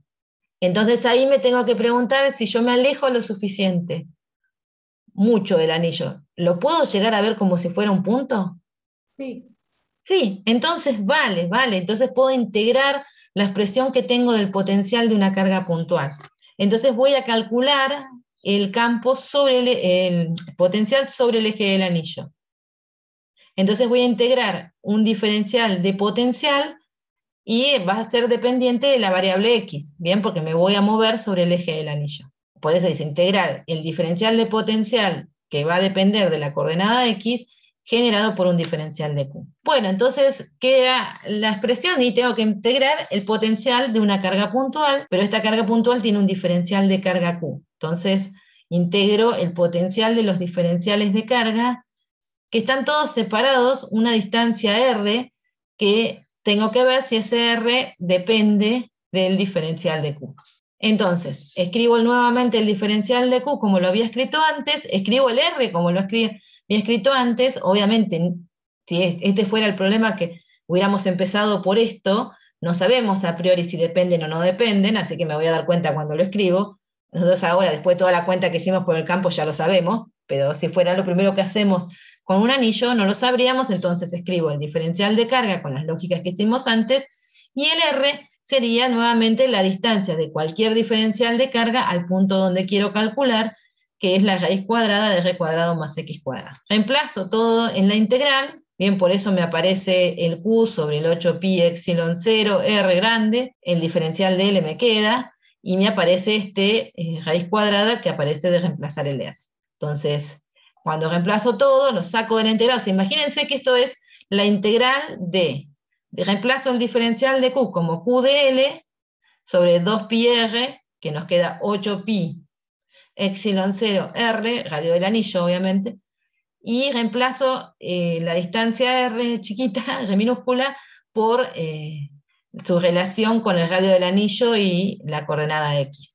Acá tendría el símbolo de integral acá y el diferencial de L acá. Ahora, como Q, 8pi, todas estas magnitudes no dependen del diferencial de L, sale toda la integral, integro el diferencial de L, la integral del diferencial de L nos da 2pi R, entonces, como me quedaría multiplicada toda esta expresión por 2pi R cuando integro, se me vuelve a poner 4pi epsilon 0, o sea, se me va, esto lo divido 2, me queda un 4, un pi se me simplifica, y este R se simplifica. Entonces me queda esta como la expresión del potencial del anillo sobre el eje. O sea, acá no tuve que considerar vectores, no tuve que considerar direcciones, mi único paso al principio es asegurarme que para superponer potenciales de cargas puntuales, yo al objeto lo tengo que, alejado lo suficiente, poderlo ver como un punto. Como eso ocurría, simplemente sumo y los pasos son mucho más sencillos que cuando calculo el campo. Y puedo usar Sí. Perdón, ¿va a haber algún momento en el que si yo me alejo demasiado no lo vea como un punto? Menos que un punto ya no lo vas a poder ver, digamos. En este caso no, o sea, siempre, cada vez que te alejes lo vas a ver como un punto, pero hay distribuciones de carga que se van a considerar, o sea, que van a ser infinitas, y que entonces este paso de tomar el potencial 0 en el infinito no lo vamos a poder hacer. Esto nos va a pasar. Grande, claro, vamos a tener o hilos infinitos, o planos infinitos, o bueno. Y claro, eso sí nos puede pasar. Que bueno, siempre la discusión es eso, en la realidad, o sea, ¿por qué hacemos esas cuentas si en la realidad eso por ahí no lo tenemos, ¿no? O sea, algo infinito, no. Pero todo depende, como decíamos al principio, de las distancias o de las magnitudes comparativas en las que trabajamos. Si tenemos algo muy cerca, por ejemplo, estaríamos, no sé, en el caso del anillo no lo podemos pensar por ahí tanto, pero sí si tenés un alambre, ¿no? Que vos estás muy muy cerquita del alambre, no ves los extremos, no ves las puntas, no ves que termina, entonces lo podrías considerar como infinito. Sí, a veces los anillos, estos resultados que estamos obteniendo para los anillos, si van a los libros van a encontrar que uno después suma anillos para armar un disco, y el paso siguiente, después que armó el disco, le hace que el disco tiene radio infinito, entonces termina en un plano infinito, porque los planos infinitos no tienen bordes, o sea, da lo mismo hacer un disco, un cuadrado, lo que sea, no tiene bordes. La cuestión es también tener en cuenta que cuando uno se aleja, o sea, en realidad uno dice, mira, no me jodas, nada es infinito. Sí, es cierto, nada es infinito, no van a tener un plano infinito de carga ni una densidad lineal de carga infinita, o sea que de alguna forma uno podría llegar a pensar. El tema es que para las cuentas, muchas veces la aproximación de que las cosas sean infinitas nos permiten obtener resultados de una forma más fácil, digamos, o sea, y además que la cosa sea infinita puede ser que si yo soy una pulga frente a una pared y pues estoy en el medio de la pared, es bastante infinita a mis efectos, ¿no? Entonces, de vuelta por ahí, pensar en algo infinito a veces nos simplifica muchas cuentas, nos da muchos resultados, y es una aproximación válida en determinadas condiciones. Bien, en otras condiciones, no, o sea, claro, yo tengo una línea, un alambre de 10 metros, y sí, yo en algún momento lo voy a terminar viendo como si fuera algo finito, pero cerca los resultados se van a parecer más, si yo soy una pulga al lado del cable de 10 metros, y estiradito el cable, bueno, sí, cerca los resultados se van a parecer más a lo que yo puedo obtener con una aproximación de una línea infinita que a lo que puedo obtener alejándome y pensándolo como una carga puntual. ¿sí? Ahora, la integración. Claro, exactamente. Ayelen dice eso mismo. Claro, la integración por diferenciales de carga en el campo eléctrico no se tienen que preocupar por nada. Esa vale siempre, no tienen ningún problema, hagan la cuenta que quieran. Ahora, eso es cierto, o sea, lo que pasa es que, claro, tienen que hacer un integral con un vector, o sea, integrar vectores, o sea, no solo integran los módulos, tienen que integrar las direcciones. En cambio, bueno, el potencial tiene ese camino más fácil, no me tengo que preocupar por las direcciones, la cuenta, fíjense, comparada con la que tuvimos que hacer, que era toda una hoja y media, acá la hicimos en dos patadas. Pero bueno, tenemos que tener un cierto cuidado en el sentido de que si integramos cargas puntuales para el potencial, esa expresión que estamos usando acá en esta integral está representando el potencial de cero en el infinito y tengo que ver si mi expresión tiende a cero en el infinito o no. Bueno, una cosa interesante es que esta expresión que nos quedó sobre el eje del anillo, que es un eje de simetría del anillo, por eso es importante, nos permite obtener el campo sobre el eje del anillo sin hacer tantas cuentas como hicimos antes. Entonces, ¿cómo hacemos? Acá nos preguntaban qué relación nos permite obtener el campo a partir del potencial. Esa la aprendimos la clase pasada, que era que el campo era menos el gradiente del potencial. Acá estaríamos calculando su derivada respecto, como estamos sobre el eje del anillo, el campo tiene una sola componente, así que voy a derivar nada más que con respecto al eje X. Entonces, el campo, las componentes en la dirección perpendicular al eje de simetría dan 0. Entonces, ¿qué hago? Tengo que calcular la derivada del potencial que acabo de obtener acá respecto de X. Bueno, yo acá no llegué, créanme, o háganla en casa, porque es una derivada relativamente fácil, tienen que derivar 1 sobre la raíz cuadrada de r cuadrado más x cuadrado. Cuando derivan van a ver que les queda la expresión que tienen acá. Fíjense que acá yo la escribí de esta forma para que les aparezca un 3, para que sea muy fácil observar que da lo mismo, ¿no? Porque tienen que derivar, esto sería... Claro, usen regla de la cadena, ¿no? Tienen que hacer justamente la derivada primero de lo más grueso y después meterse a la derivada de lo de adentro, pues están derivando respecto de X, ¿sí? Todo lo demás son constantes, o que multiplican, o que suman, o que lo que sea.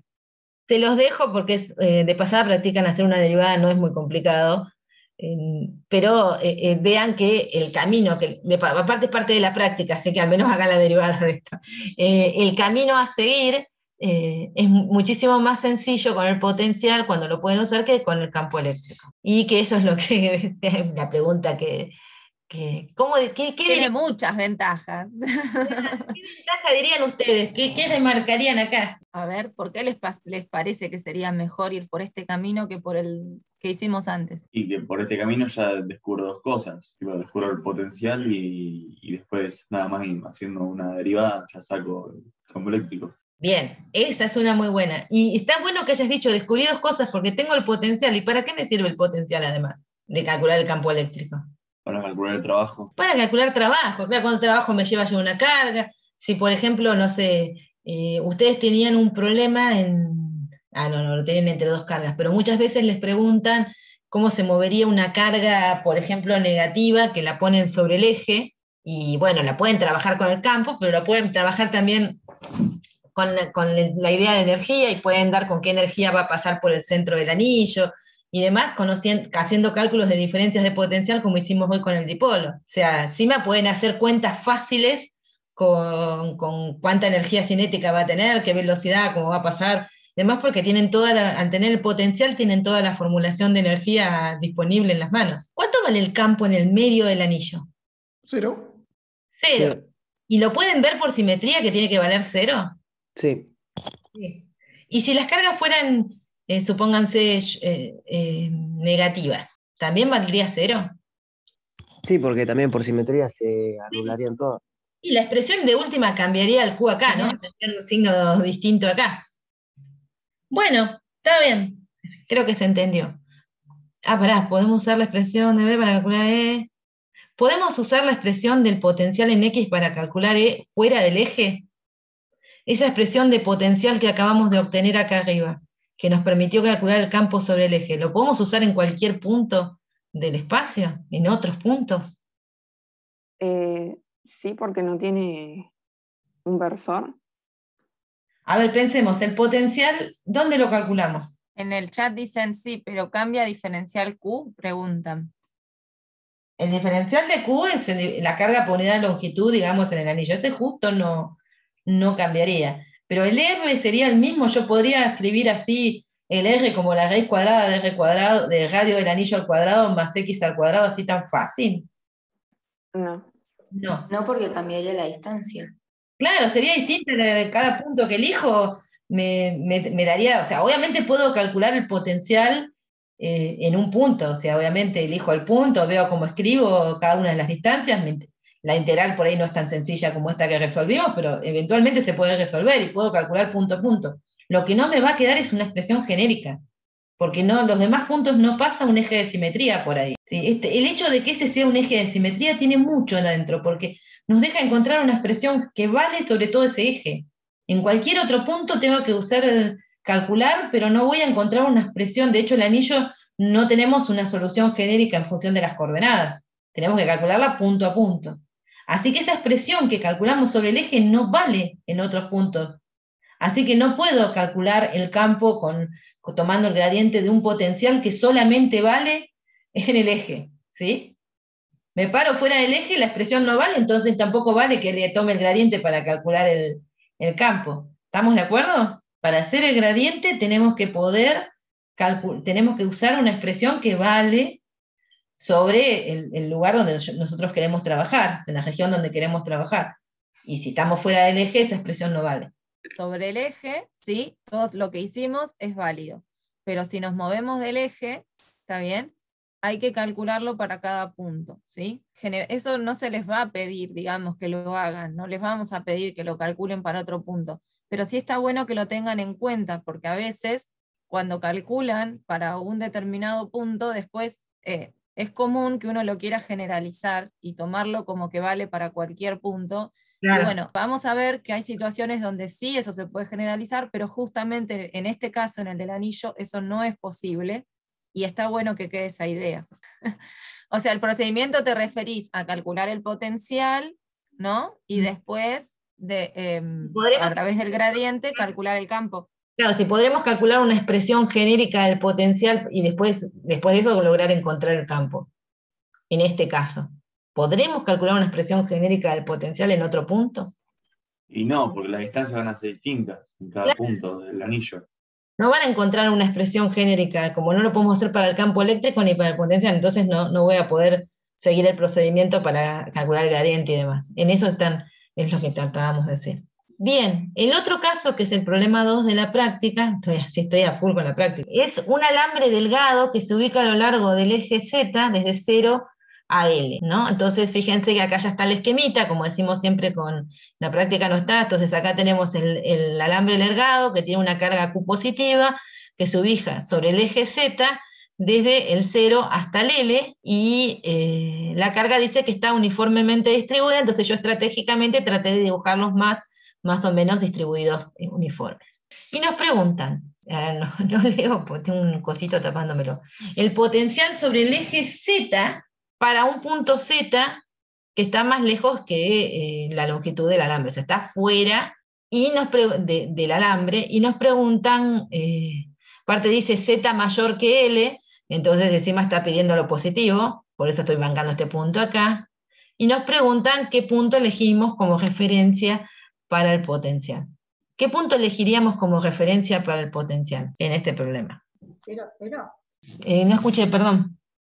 ¿El origen? ¿Vos pondrías en el origen el potencial 0? En el infinito, para que dé 0. Ay, no sé, por ahí entendí mal la pregunta. No, sí, está bien. O sea, queremos calcular el potencial. ¿Cómo lo sabemos calcular? ¿Cómo aprendimos hace un ratito a calcular el potencial? Superponiendo, ¿qué cosa? Diferenciales de carga tomados como cargas puntuales. Claro, aplicando superposición, ¿no? Pero ahora era en una integración, porque era distribución de carga continua, pero considerando que cada diferencial de carga era una carga puntual. Entonces usábamos la expresión que conocíamos del potencial de una carga puntual, que justamente tiene a la distancia dividiendo, ¿no? Y eso hace que justamente el origen o los puntos 0 de distancia estén prohibidos, ¿no? Porque, digamos, sí, está bien. ¿sí? En ese caso es como que yo les digo a veces como que me explota la función, ¿no? Se me va al infinito, no, es imposible tomar justamente el origen o el cero de distancia como cero de potencial.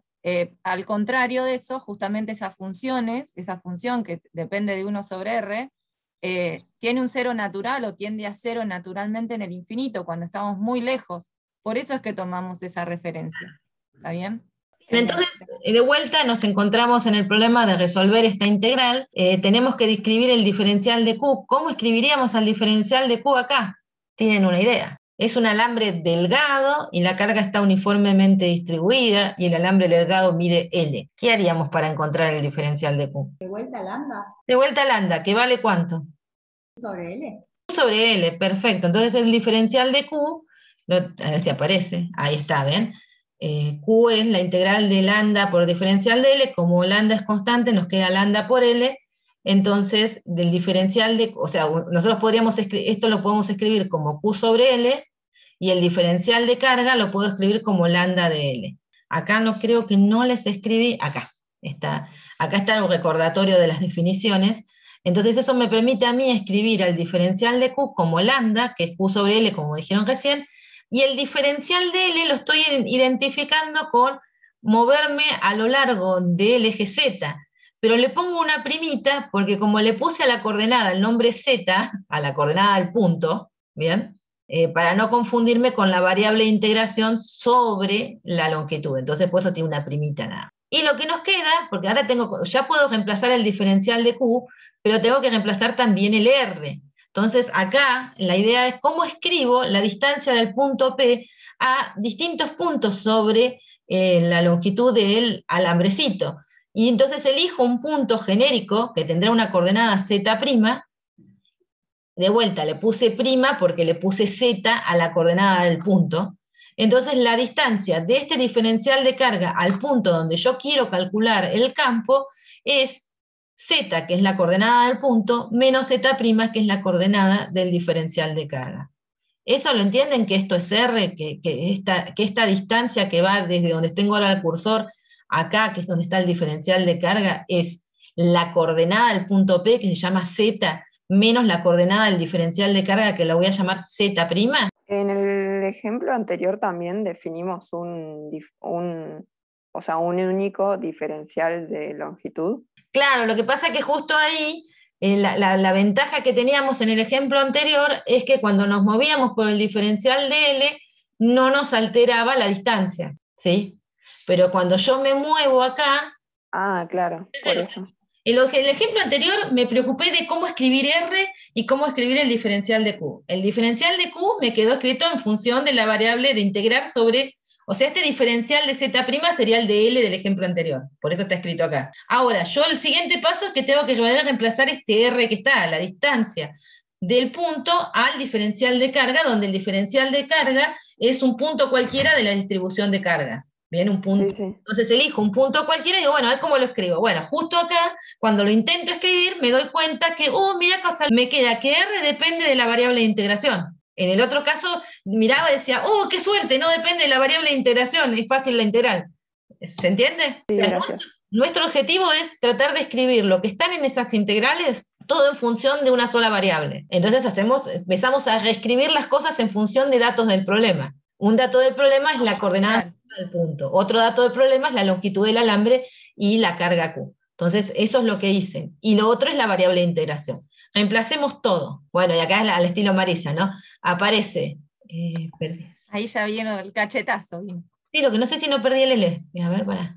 No, aparece al final, porque ahí estás, primero reemplazaste todo en la integral, ¿sí? Pero sacaste todas las constantes fuera. Me parece que perdí el L. Q sobre L. Sí.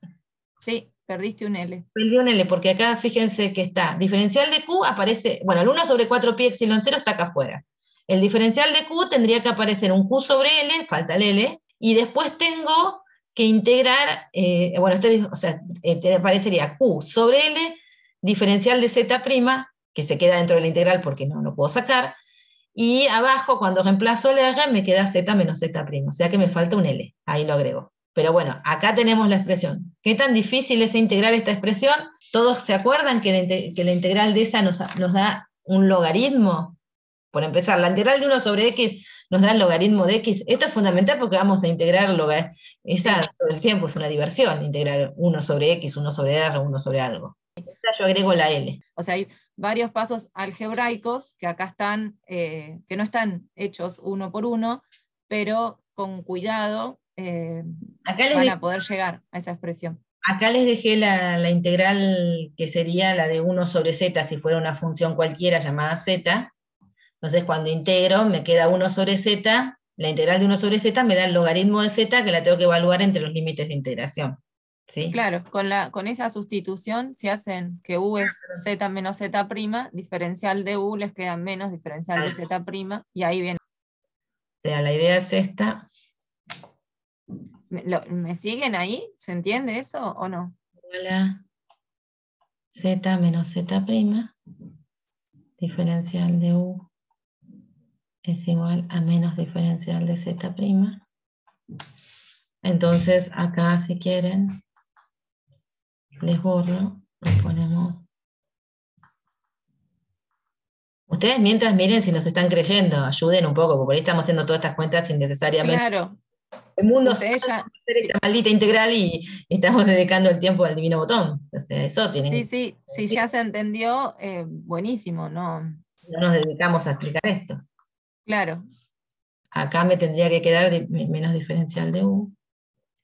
O los pasos que hicimos en este problema, o sea, la gran diferencia que tenemos entre este problema y el anterior es que justamente adentro de esta integral del potencial, como empezamos, no nos pasó lo mismo que antes de que todo era constante y directamente nos quedaba integrar el diferencial L solito.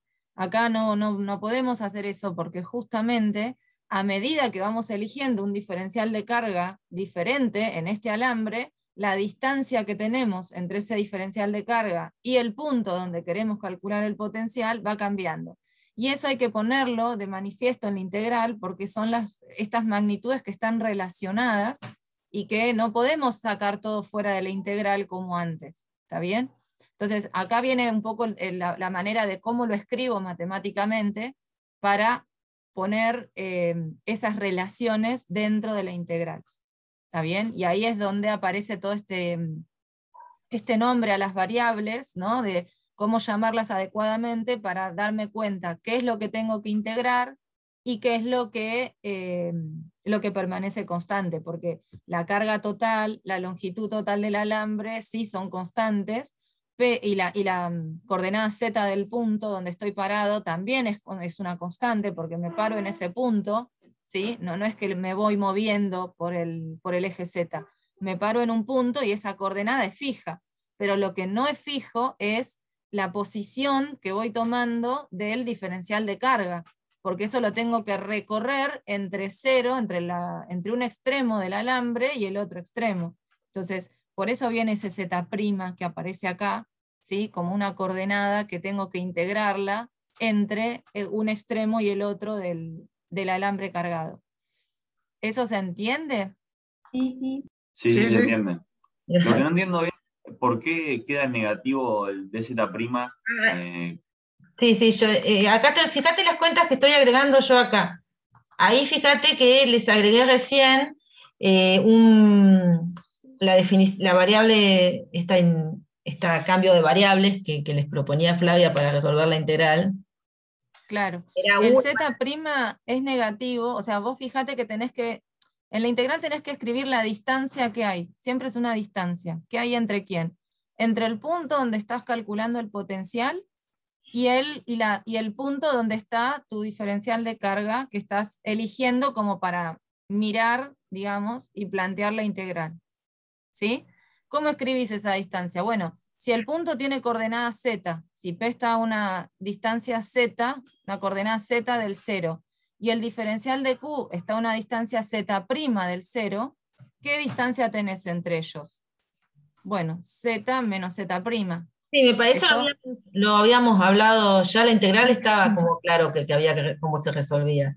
Me parece que. No, sí, yo me refería al diferencial de z acá cuando Claro, hacía el cambio de variable. cuando haces Claro, haces La U. Z y la Z' cuando- son dos variables distintas, entonces la Z es una constante, ¿no? Claro, cuando vos haces diferencial de U, tenés perdón. que derivar respecto de Z', digamos, para que te quede el diferencial. O sea, haces diferencial de U, diferencias de este lado, diferencias esto, tenés que derivar esta expresión respecto de Z', que te queda -1, y multiplicarlo por el diferencial de Z'. O sea, tomar el diferencial de acá, y ahí te queda el menos, cuando diferencias esta expresión.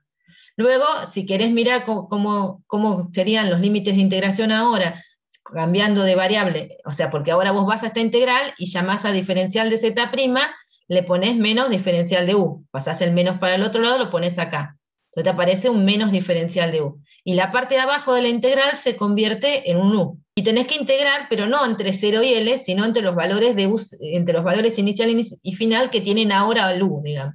Entonces, U, ¿cuánto vale? Inicialmente, si integro desde Z' igual a 0, cuando vengo acá pongo 0, entonces U inicial va a ser desde Z, desde la coordenada del punto. Y el final es el valor de L, de la longitud, Z' vale L, entonces el valor final va a ser Z menos L.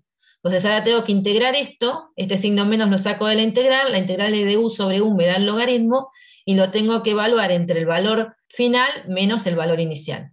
Acá el siguiente paso es aplicar propiedad de los logaritmos, entonces te queda el logaritmo del cociente de U final menos U inicial, que es U final era Z menos L y U inicial es Z. Y ahí te queda el potencial. Entonces, queremos también hallar el campo eléctrico sobre el eje Z para Z mayor que L. Y lo tenemos que representar gráficamente. La representación gráfica no la hice, eso se los dejo para que se entretengan. Pero, ¿cómo tendríamos el campo eléctrico? La primera pregunta, la expresión que obtuvimos, ¿dónde vale? Es genérica porque vale es una función de Z, el punto P puede estar en cualquier coordenada Z, pero ¿qué condición tiene que cumplir esa expresión? ¿Dónde vale? ¿Vale en cualquier región del espacio? ¿Vale sobre algún eje en particular? Sobre el eje Z mayor a L. Vale sobre el eje Z mayor que L, o sea que el campo lo voy a poder encontrar. Es genérico, pero mientras cumple esa condición. Así que si me lo piden que lo calcule sobre el eje Z, para Z mayor que L, podría utilizar esa expresión del potencial y usar el gradiente. Entonces, vamos a usar el gradiente y lo que tienen que hacer es derivar la expresión que tienen antes. Entonces, el Q sobre 4pi epsilon 0, creo que tengo perdido el L ya de todo el camino. Bien, ahora se lo agrego de vuelta. Espero no estarme equivocando, después igual lo reviso, pero me falta un L acá, ahora lo agrego, que estamos derivando el logaritmo. ¿Me creen que la derivada de ese logaritmo vale eso? La derivada del logaritmo les tiene que dar, primero, vienen a derivar acá, derivan el logaritmo, primero nos tendría que dar 1 sobre esta expresión. O sea que nos quedaría 1 sobre esto. Te queda dada vuelta, digamos. Sobre te queda Z sobre Z. Y después tienen que derivar esto respecto de Z. Bien. Y acomodar. La forma más fácil de hacer esto es reescribir esta expresión. Fíjese que es mucho más fácil si la reescriben así, miren, como 1 menos L sobre Z. ¿Sí?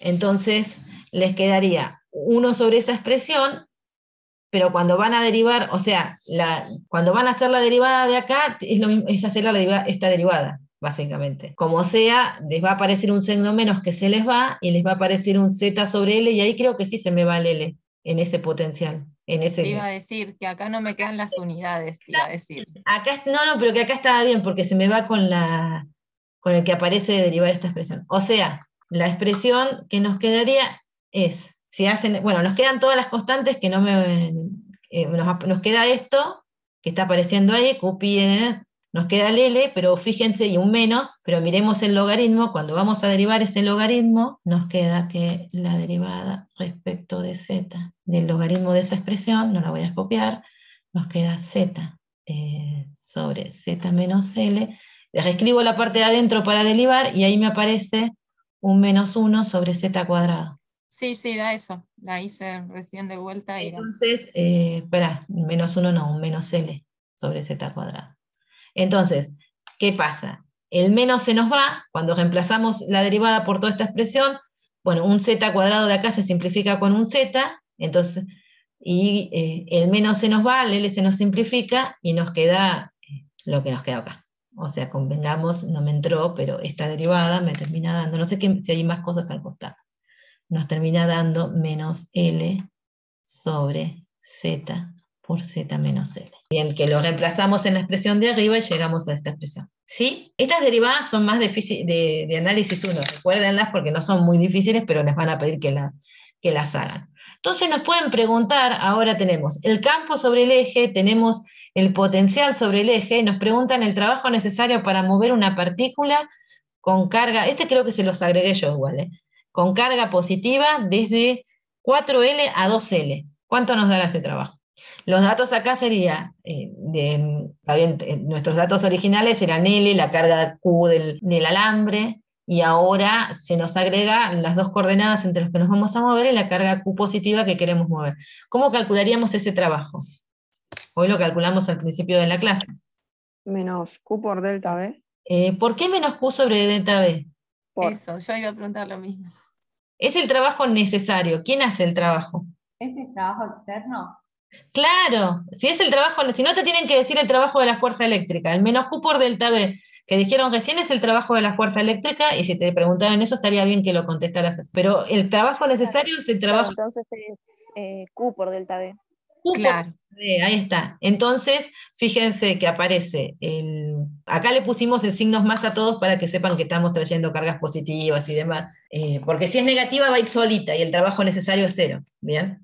Si traemos una carga. Eso es lo que iba a decir, otra manera de verlo, ¿no? Si tengo un objeto cargado positivamente y quiero acercar, porque me muevo desde 4L, que es más lejos, hasta 2L, ¿no? Que está ahí más cerca de la carga de este alambre cargado, entonces quiero acercar carga positiva a una región donde hay carga positiva. Eso eso lo habíamos analizado también, voy a tener que hacer trabajo porque no va a ir sola esa carga, ¿sí?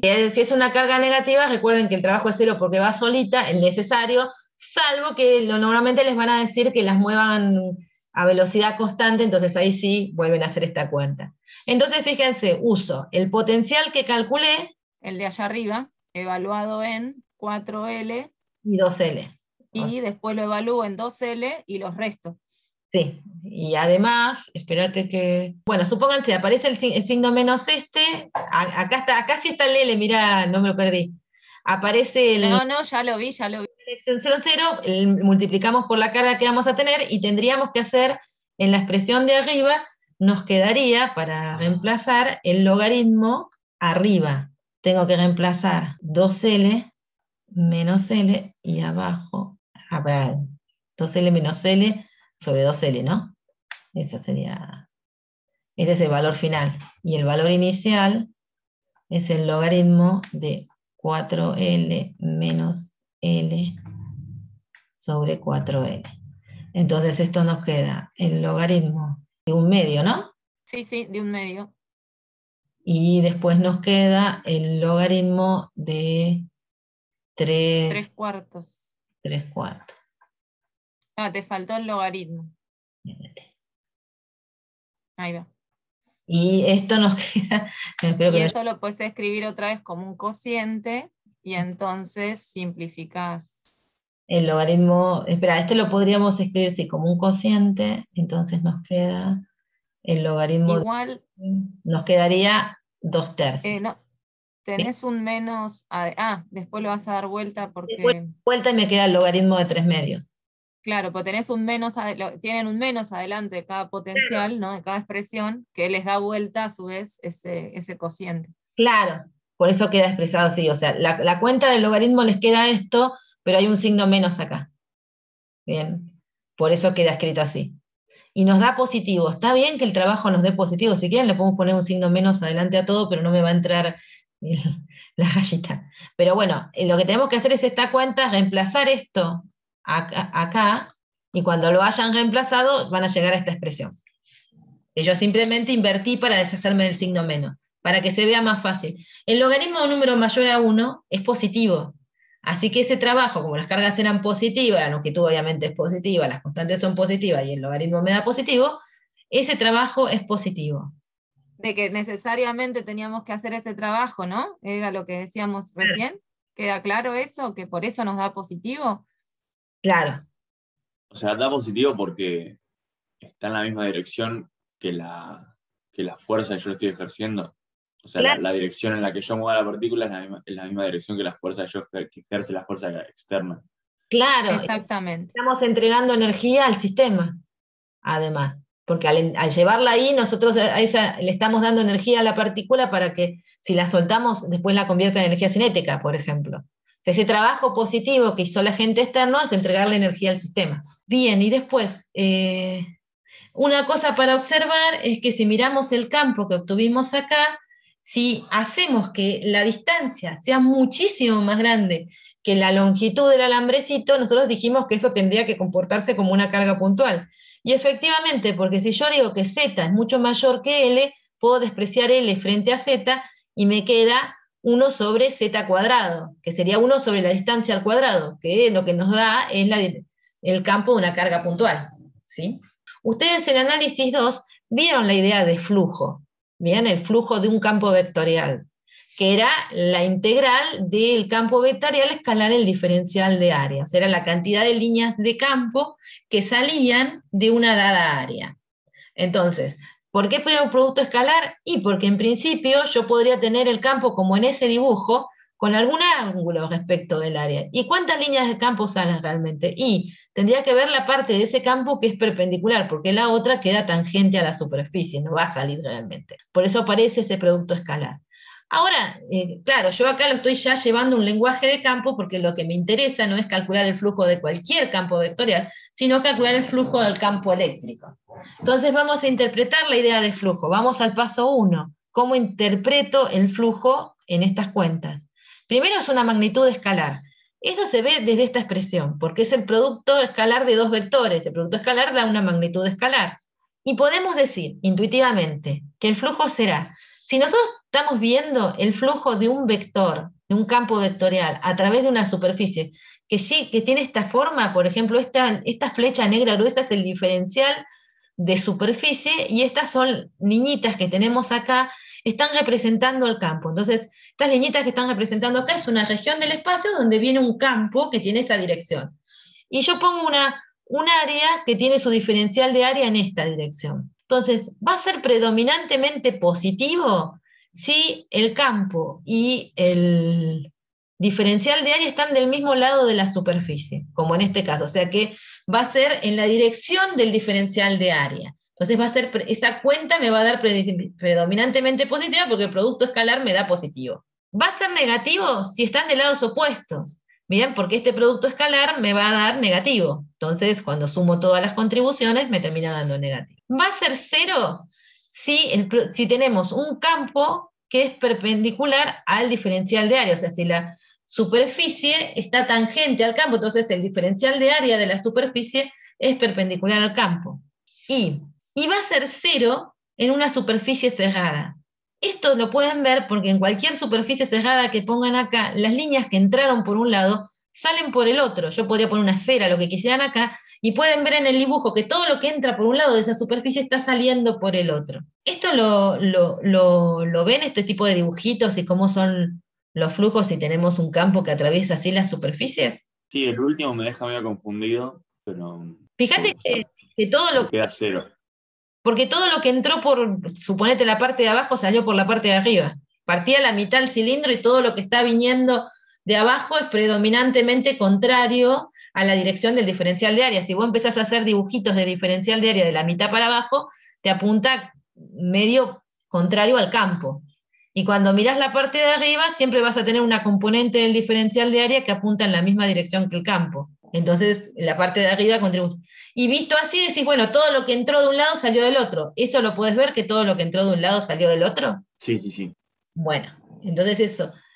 Si vos fueras dibujando, capaz que si te hago un cubo, capaz que se te imagina mejor que en la tapa de abajo tiene el predominantemente negativo, en las tapas de los costados tiene el 0, y en la tapa de arriba tiene el predominantemente positivo. Y como todo lo que entró por abajo salió por arriba, da 0.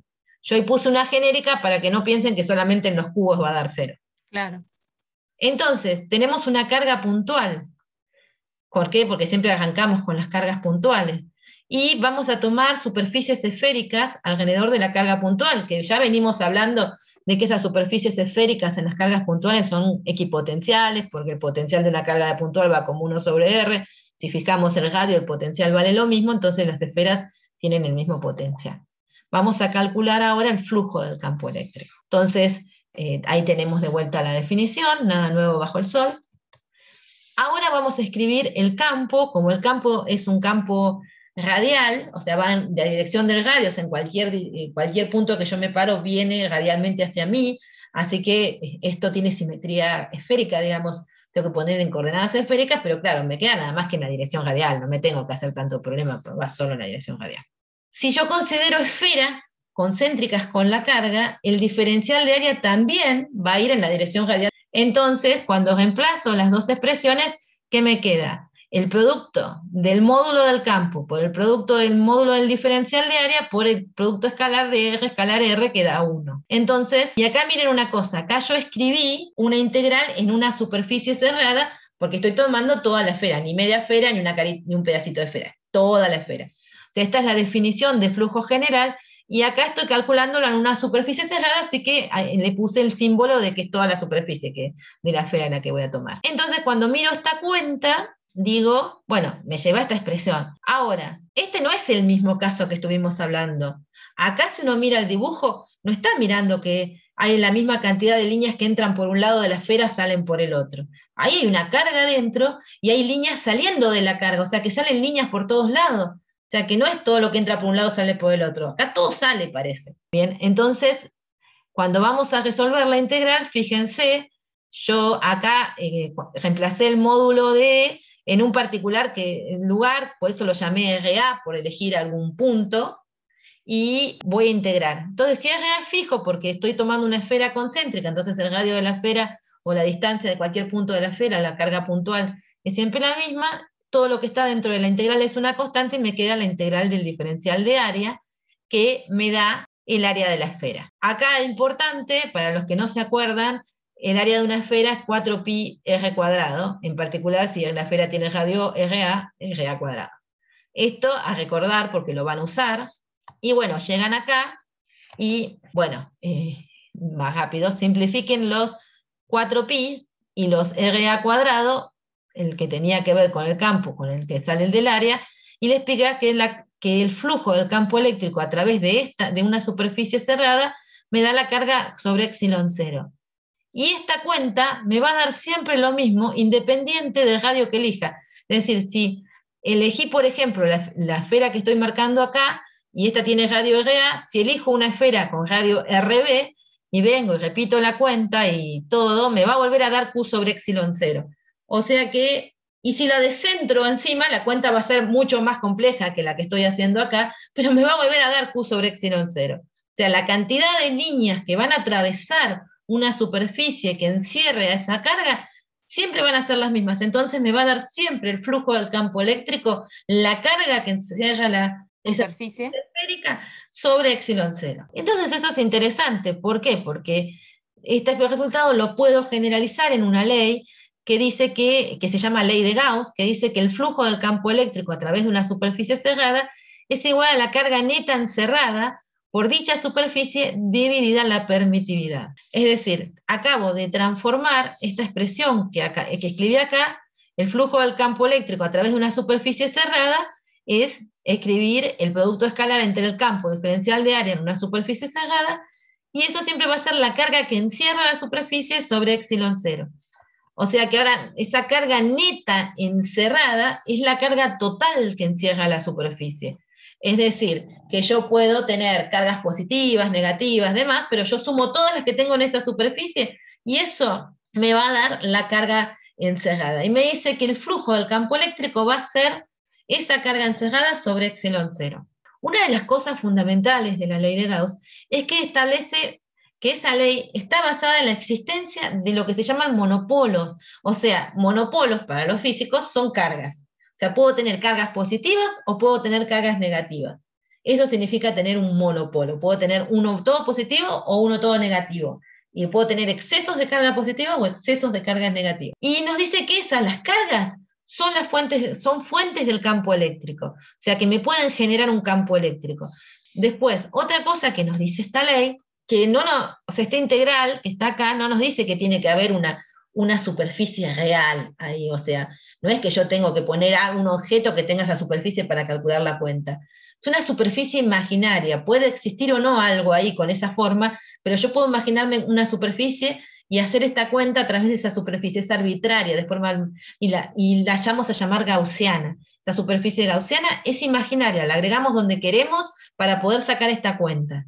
Si la superficie gaussiana no contiene cargas en su interior, el flujo neto, o sea, el flujo que me da esta expresión, es 0. Es decir, el número de líneas que entran es igual al que sale. Ese era el primer ejemplo que teníamos hoy, cuando teníamos el campo que venía y atravesaba el cilindro, uno decía todas las que entran por abajo salen por arriba, entonces el flujo me da 0. Bueno, entonces esta ley de Gauss también lo verifica, porque para que yo tenga más líneas entrantes que salientes, tiene que haber cargas adentro que agreguen líneas. Si no hay cargas adentro, no se agregan líneas. Para distribuciones de cargas con ciertas simetrías, esta ley nos va a ser re útil. Esas distribuciones van a ser planos, van a ser esferas y van a ser cilindros.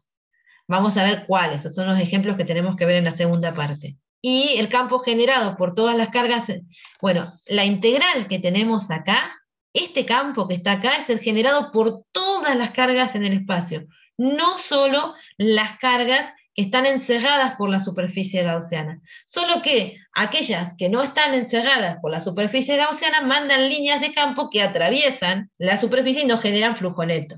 Bien, pero cuando se resuelve el lado de la integral, hay que considerar el campo total.